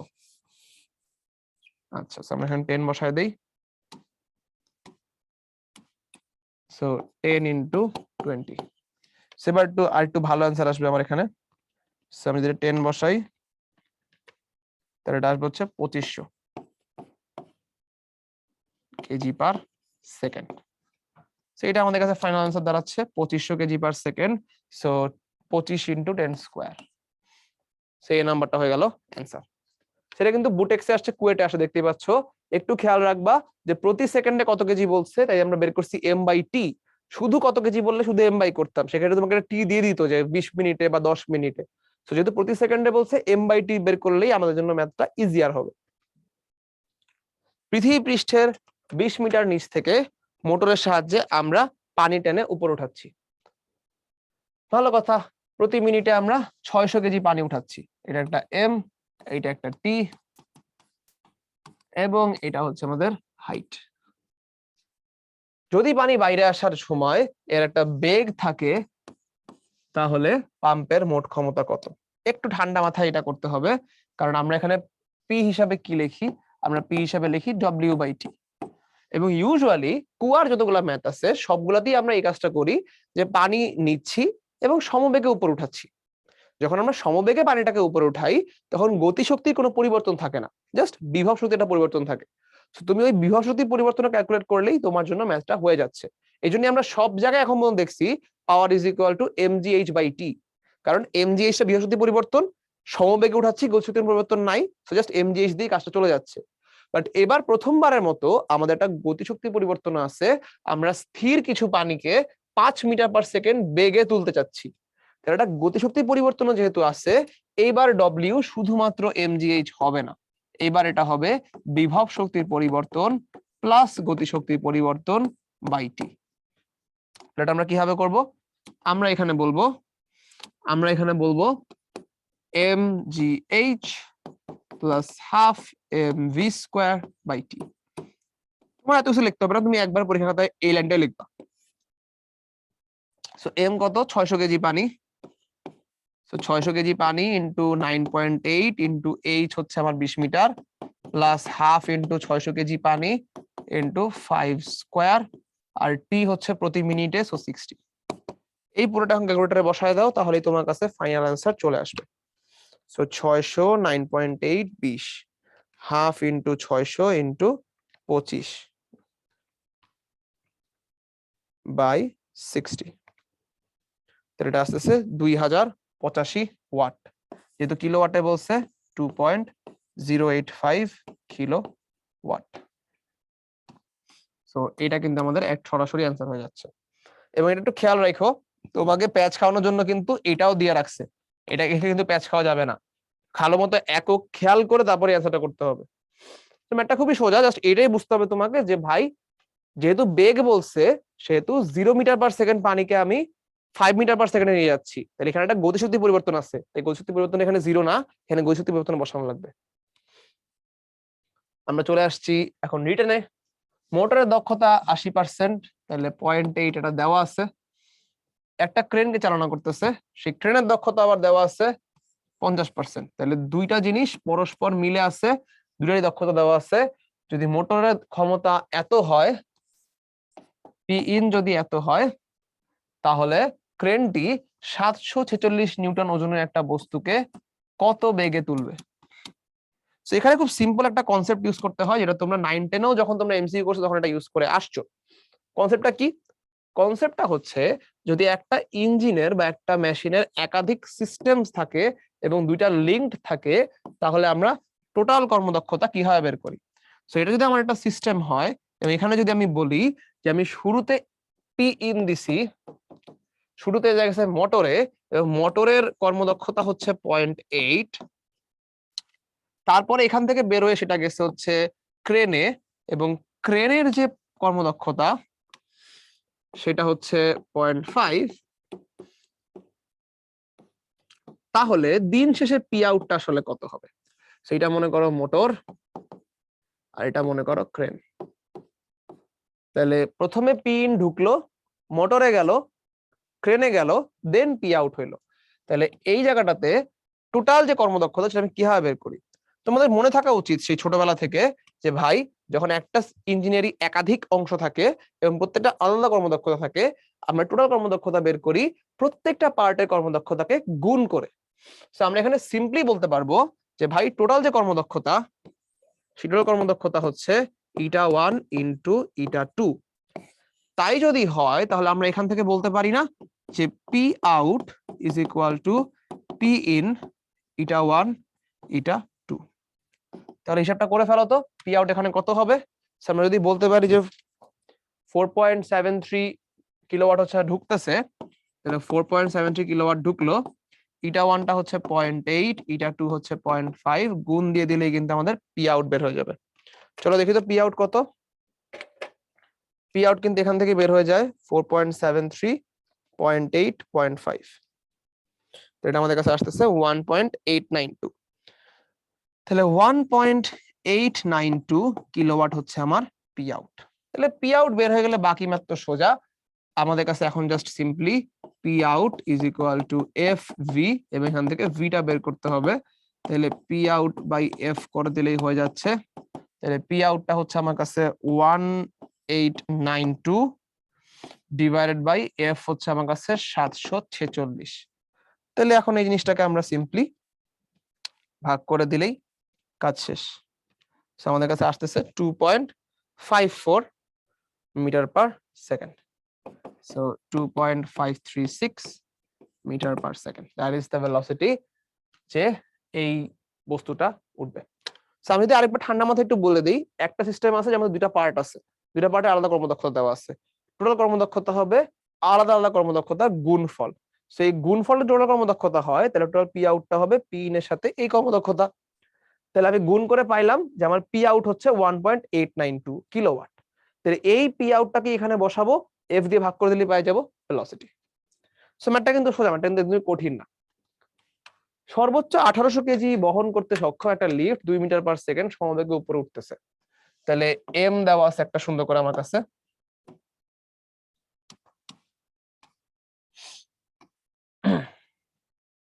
দুই মিটার পার সেকেন্ড বেগে উপরে উঠতেছে। ভালো কথা। গতির বিরুদ্ধে ক্রিয়ারত একটা ঘর্ষণ বল আছে, এবং সেই ঘর্ষণ বলের মান বলছে 4000 নিউটন। তাহলে ঘর্ষণ বল বললাম স্মল এফ দিয়ে। লিফটের জন্য সর্বনিম্ন কত এইচপি বিশিষ্ট মোটরের প্রয়োজন? তাহলে আমাদের এখানে পি বের করতে বলা হয়েছে, সর্বনিম্ন কত এইচপি বিশিষ্ট আমরা এখানে পি ইউজ করতে পারি। আমি তো এখানে লিফট একটু ছোট করে আঁকি, তাহলে তোমাদের জন্য সহজ হবে। মনে করো এটা আমাদের লিফট, এই লিফটটা উপরে উঠতে যাচ্ছে। তাহলে উপরে ওঠার জন্য এই লিফটের উপরের দিকে একটা ফোর্স দেওয়া লাগবে আমার অ্যাজ এন এজেন্ট মোটর দিয়ে, রাইট? এই ফোর্সটা কে দিচ্ছে? মোটর দিচ্ছে উপরের দিকে। এই ফোর্সটা দিয়ে ও কোন কোন ফোর্সকে নাকচ করতেছে? একটা হচ্ছে এই লিফটের ওজন অবশ্যই নিচের দিকে আছে, আরেকটা আমরা এখানে দেখতে পাচ্ছি গতির বিরুদ্ধে ঘর্ষণ বল, তার মানে নিচে আরেকটা ঘর্ষণ বল আছে। যেহেতু এই লিফটটা সমবেগে উঠতেছে, তার মানে কোনো প্রকারের নেট ফোর্স নাই। নেট ফোর্স থাকলে একটা ত্বরণে উঠতো, তাহলে যেহেতু সমবেগে লিফটটা উঠতেছে, তার মানে নেট ফোর্স ইজ 0, সমবেগে উঠতেছে তাই। সমবেগে যদি উঠতে হয় তাহলে উপরের দিকে যা ফোর্স নিচের দিকেও তাই ফোর্স বিয়োগ করে 0 হইছে, রাইট? তো নেট ফোর্স 0 হওয়া মানে হচ্ছে উপরের দিকের ফোর্স এবং নিচের দিকের ফোর্স সমান। এইবার তুমি এখান থেকে বের করতে পারবা যে ভাই কত এক্সপির মোটরটা আমার লাগবে। তাহলে আমি যদি এখান থেকে এফ বের করার চেষ্টা করি, এফ হবে এম জি প্লাস ঘর্ষণ বল। এটা কত আসতেছে দেখি তো, চলো। তাহলে 1800 ইন্টু 9.8 প্লাস 4000, এটা আমার কাছে আসতেছে 21640 নিউটন। তাই যদি হয় তাহলে এখান থেকে এখন আমরা সিম্পলি এইটাকে ভেলোসিটি দিয়ে গুণ করে দিলেই পেয়ে যাব পাওয়ার। তাহলে আমার কাছে আছে 21640 নিউটন, ভেলোসিটি হচ্ছে 2 মিটার পার সেকেন্ড। তাহলে আমরা পেয়ে যাব পাওয়ার, এবং সেটা আসবে হচ্ছে 43280 ওয়াট। এটাকে চাইলে এভাবেও লেখা যায়। যদি হর্স পাওয়ারে নিয়ে যাই তাহলে 740 দিয়ে ভাগ করতে হবে, and that is 58.02 horse power. Answer কিন্তু খুব সহজে চলে আসতেছে, একদমই ভেজাল না ম্যাথটা। জাস্ট আমরা পি বাই করার জন্য এফটা আগে বাই করে নিছি, এবং এফটা আমরা বাই করছি কিভাবে, সমবেগে যেহেতু আছে উপরের দিকে ফোর্স নিচের দিকে ফোর্স সমান, তাহলে উপরের দিকে ফোর্স হচ্ছে এফ, যেটা আমার মোটর দিচ্ছে, আর নিচের দিকে ফোর্স হচ্ছে লিফটের ওজন প্লাস ঘর্ষণ বল। তাহলে এখান থেকে আমরা মোটরের ফোর্সটা বাই করলাম, ভেলোসিটি দেওয়াই ছিল, গুণ দিয়ে দিলে বের হয়ে গেল পাওয়ার। হর্স পাওয়ারের জন্য আমরা একটা 746 দিয়ে ভাগ করে দিয়েছি। চলো তাহলে নেক্সট ম্যাথে যাই। একটা কুয়া থেকে আমরা 1000 কেজি পানি তুলবো 10 মিটার গড় উচ্চতায়। তাহলে অনেক কিছু দেওয়া আছে এখানে। এখানে প্রথমেই দেওয়া আছে হচ্ছে এম, তাহলে এম বাই করার কষ্টটা নাই। তারপরে দেওয়া আছে হাইট এবং গড় উচ্চতা বলছে, সো ভার কেন্দ্রের কোনো ক্যাচাল নাই। যদি ইঞ্জিনের ক্ষমতা 40% নষ্ট হয়, এই যে এখানে প্যাচাল দিয়ে রাখছে, 40% নষ্ট হওয়া মানে কি, এটা হচ্ছে 60% বা 0.6 অশ্ব ক্ষমতা বের করো। সো পি ইন বাই করতে বলছে আমাদেরকে, আমরা পি ইন চাচ্ছি। সিম্পল ম্যাথ, সিম্পল সূত্র, এটা is equal to P out by P in. তাহলে আমি যদি পি ইন বের করতে চাই তাহলে পি ইনটা হয়ে যাবে আমার কাছে P out by eta. So P আউটের ফর্মুলাটা একবার লিখে দেই। পি আউটের ফর্মুলা হচ্ছে M G H by T, নিচে হচ্ছে ইটা, নিচে হচ্ছে ইটা। তাহলে আমি যদি এখান থেকে পি ইনটা বের করতে চাই তাহলে আমি একবার লিখে দিতে পারবো, এম হচ্ছে 1000 কেজি, জি হচ্ছে 9.8, সাথে এইচ কত 10 মিটার, নিচে থাকবে টি, টি হচ্ছে আমার কাছে প্রতি মিনিটে বলছে, এই যে মিনিটে বলছে, সো টি হচ্ছে 60 সেকেন্ডস, সেখানে দিয়ে দিলাম 60 সেকেন্ডস ইনটু ইটা হচ্ছে আমাদের কাছে 0.6। হর্স পাওয়ারে বলে নাই, সো হর্স পাওয়ারে বের করবো না। হর্স পাওয়ারে বের করতে হলে আরেকটা 746 দিয়ে নিচে ভাগ করে দিতাম। যেহেতু হর্স পাওয়ারে বের করতে বলে নাই, আমরা ওয়াটেই থাকি, সমস্যা কি। সো আমাদের কাছে এখানে আসবে 1000, 9.8 10, নিচে হচ্ছে 60 ইন্টু 0.6, এটা চলে আসলো 2722। আমি যদি এভাবে লিখি 2.72 কিলো ওয়াট। সো বেশ সহজ ম্যাথ। যদি হর্স পাওয়ার বের করতে বলতো তাহলে আর 740 দিয়ে ভাগ করে দিতাম। আচ্ছা, হর্স পাওয়ার বের করতে বলছে তো, খেয়াল করলাম না কেন আমি এটা। আচ্ছা, হর্স পাওয়ার বের করতে বলছে, এই যে হর্স পাওয়ার। সো যদি হর্স পাওয়ার বের করতে বলছে সেটা আমরা এটাকে আরেকটা ভাগ করে দিব। যদি 740 দিয়ে ভাগ করে দেই তাহলে এটা আসবে হচ্ছে 3.65 হর্স পাওয়ার। সো যদি তোমাকে হর্স পাওয়ারে বের করতে বলে, যেমন এই ম্যাথে বলছে, সেক্ষেত্রে এটা অ্যান্সার। যদি হর্স পাওয়ার বের করতে না বলে সেক্ষেত্রে এটা অ্যান্সার। যেভাবে মন চায় বের করতে পারো, কোনো সমস্যা নেই। ওকে, একটা ক্রেন 50 কেজি ওজনের 12টি সিমেন্টের ব্যাগকে সমরুদিতে 160 মিটার দূরে তোলে। তাহলে 50 কেজির 12টি সিমেন্টের ব্যাগ মিলে হচ্ছে এম, সমদ্রুতিতে 160 মিটার উপরে তুলছে, 1 মিনিট 10 সেকেন্ড সময় নিছে, অশ্ব ক্ষমতা বের করতে বলছে। সো কোনো সময় তুমি বুয়েটের কোশ্চেন দিকে চিন্তা করো যে এটা বুয়েটে কিভাবে আসলো, কোনো প্যাচ কি আসলে এটার মধ্যে আছে কিনা, এটা এমন একটা প্রশ্ন, কারণ কোনোই প্যাচ নাই, খুবই সিম্পল একটা ম্যাথ। আমি যদি অশ্ব ক্ষমতা বের করতে চাই এটার, সো পি হবে এখানে mgh by T. So M হচ্ছে 50 কেজি ওজনের 12টি সিমেন্টের ব্যাগ, জি হচ্ছে 9.8, এইচ হচ্ছে 160 মিটার, টি কত 1 মিনিট 10 সেকেন্ড মানে 70 সেকেন্ড, হর্স পাওয়ারের জন্য একটা 746। এই পুরোটা 11টার বসালে যা হবে এইটার অ্যান্সার ঠিক তাই। So 50 into 12 into 9.8 into 160 divided by 70 divided by 740। সেটার অ্যান্সার হচ্ছে 18.01 18.016 হর্স পাওয়ার। সো 3 লাইনের ম্যাথ, বুয়েটে কিন্তু আসছিল, 10 মার্ক কিন্তু আমরা পেয়ে গেলাম। এখানে কোনোই প্যাচ নাই, খুবই সোজা একটা ম্যাথ। বুয়েটে কিন্তু এমন ম্যাথ আসে, এবং এগুলা না পারলেই কিন্তু র্যাঙ্ক ছুটে। সো তুমি এগুলা না পারলে তোমার র্যাঙ্ক ছুটে যাবে। তুমি একটা রিলেটিভলি হার্ড কোশ্চেন না পারলে তোমার র্যাঙ্ক নাও ছুটতে পারে, কারণ অনেকেই হয়তো ওটা পারে নাই। এটা কিন্তু সবাই পারবে, তো তুমি এটা না পারলে তোমার র্যাঙ্ক ছুটে যাবে। এটা পানিপূর্ণ কুয়ার গভীরতা 7.2 মিটার এবং ব্যাস দিছে 4 মিটার। এখান থেকে আমাদের একটু কাজ আছে, ব্যাসের কাজ নাই, আমাদের কাজ যেহেতু ব্যাসার্ধ নিয়ে, আমরা এখান থেকে বলে দিব যে ব্যাসার্ধটা কিন্তু 2 মিটার। 31.4 মিনিট কুয়াটিকে পানি শূন্য করতে পারে আমরা একটি বৈদ্যুতিক পাম্পের ক্ষমতা কত? সিম্পল একটা ম্যাথ, জাস্ট আমাদের একটু প্রসেস ফলো করতে হবে। আমি যদি একটা কুয়া আঁকি, সেই কুয়াটার মধ্যে আমার হাইট বলা আছে কত মিটার, 7.2 মিটার বলা আছে হাইট, এবং ব্যাসার্ধ বলা আছে 2 মিটার। আমরা যদি পানিপূর্ণ কুয়াকে পানি শূন্য করতে চাই, তাহলে আমাদের অলরেডি মনে থাকা উচিত পানিপূর্ণ কুয়াকে পানি শূন্য করার ক্ষেত্রে আমাদের সর্বনিম্ন সরণটা সেই জায়গায় 0, সর্বোচ্চ সরণটা এই জায়গায় আসে পুরা হাইটের সমান। তাহলে আমরা যদি ভরকেন্দ্রের সরণ বের করতে চাই, তাহলে ভরকেন্দ্রের সরণটা আমাদের এখানে আসবে, ফুল হাইট হচ্ছে সর্বোচ্চ সরণ, 0 হচ্ছে সর্বনিম্ন সরণ, বাই 2, তাহলে এটা আসতেছে আমাদের কাছে 3.6 মিটার। থাকলো বের হয়ে। এখন আমাদের কাজ হচ্ছে বাকি ম্যাথটা করা। সো বাকি ম্যাথের মধ্যে প্রথমেই আমাদের লাগবে এই পানিপূর্ণ কুয়াকে যে পানি শূন্য করে ফেললাম, তার মানে পুরা কুয়ার পানিটাই ফেলাই দিলাম, এই পুরা কুয়ার পানির ভর কত?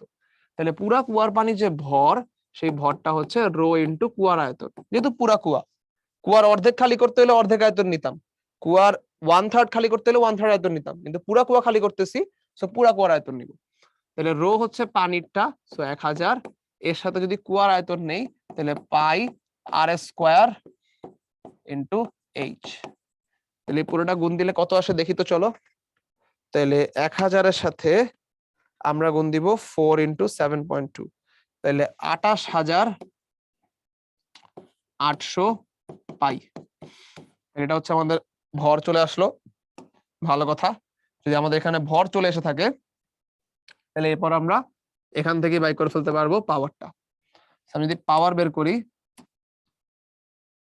পাওয়ার আসবে হচ্ছে আমাদের কাছে W/T, সেটা হচ্ছে mg সেন্টার অফ গ্র্যাভিটির সরণ by T.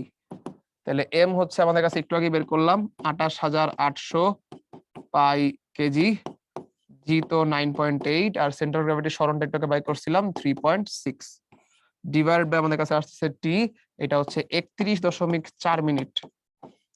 Horse power by করতে বলে নাই, সো আমরা হর্স পাওয়ার বাই করবো না। আমরা যদি ওয়াটে রেখে দিই এটা, তাহলে আমাদের কাছে এই গুণফলটা কত আসে দেখি। সো 28,800 ইন্টু পাই, তার সাথে 9.8, 3.6 ডিভাইড বাই 31.4 ইন্টু 60, এটা আমাদের কাছে আসতেছে 1694.29 ওয়াট। সো 1694.298। আচ্ছা, এভাবে না লিখে এটাকে 3 লিখে দেই হুদাই। সো আমরা যদি কিলোওয়াটে নিতে চাই, এটা আসবে 1.7 কিলোওয়াটের মতো। সো এটা হচ্ছে আমার এখানে বুয়েটের এই ম্যাথটার ফাইনাল অ্যান্সার। সো বুয়েটের এই ম্যাথটাও কিন্তু অত কঠিন না, খেয়াল করে দেখো। আমাদের কর্মদক্ষতা দেয় নাই, বেশি লেন্দিও করে নাই, আমাদেরকে জাস্ট একটা কুয়া দিছে, ওর আয়তন থেকে ওর ভরটা বাই করতে হয়েছে, সম্পূর্ণ পানিপূর্ণ কুয়া খালি করছে, তাই ভরকেন্দ্রের সরণটা বাই করা লাগছে, সিম্পলি পাওয়ার বের করে দিছি mgh/t দিয়ে, কাজ শেষ হয়ে গেছে। সো বুয়েট, এটা বুটেক্স এর ম্যাথ, এবং বুটেক্স ম্যাথ কিন্তু একদমই কঠিন না, আগের বুয়েটের ম্যাথটা কিন্তু কঠিন ছিল না। তো তোমরা যারা এটা মনে করো যে পরীক্ষায় মনে হয় এলিয়েনদের মতো কোশ্চেন দেয় এবং কেউ পারে না, কথাটা কিন্তু ভুল। খুব সহজ প্রশ্ন, বোর্ডের উপরে নিচেও কিন্তু অনেকগুলো প্রশ্ন থাকে, এবং ওই প্রশ্নগুলো দিয়েই র্যাঙ্ক তুলতে হয়। এরপরে কঠিন প্রশ্নগুলো পারলে আরেকটু উপরে ভালো সাবজেক্ট পাইলা, সেটা পরের হিসাব, কিন্তু আগে তো র্যাঙ্ক নিশ্চিত করতে হবে, আগে এগুলা পারো নিশ্চিত করতে হবে, তারপর কঠিনগুলোর দিকে যাইতে হবে। কঠিনগুলা পারতে গিয়ে এগুলা কিন্তু ভুলে যাওয়া যাবে না, be very careful. With that আজকে ক্লাস শেষ, হোপফুলি ক্লাসটা এনজয় করছো। চেষ্টা করছি থরলি সবগুলা পয়েন্ট বুঝাই দিতে। আবার নেক্সট কোনো মাস্টার ক্লাস নিয়ে দেখা হবে। ততদিন পর্যন্ত সবাই সুস্থ থেকো, ভালো থেকো, উদ্ভাস উন্মেষ শিক্ষা পরিবারের সাথে থেকো। আসসালামু আলাইকুম সবাইকে।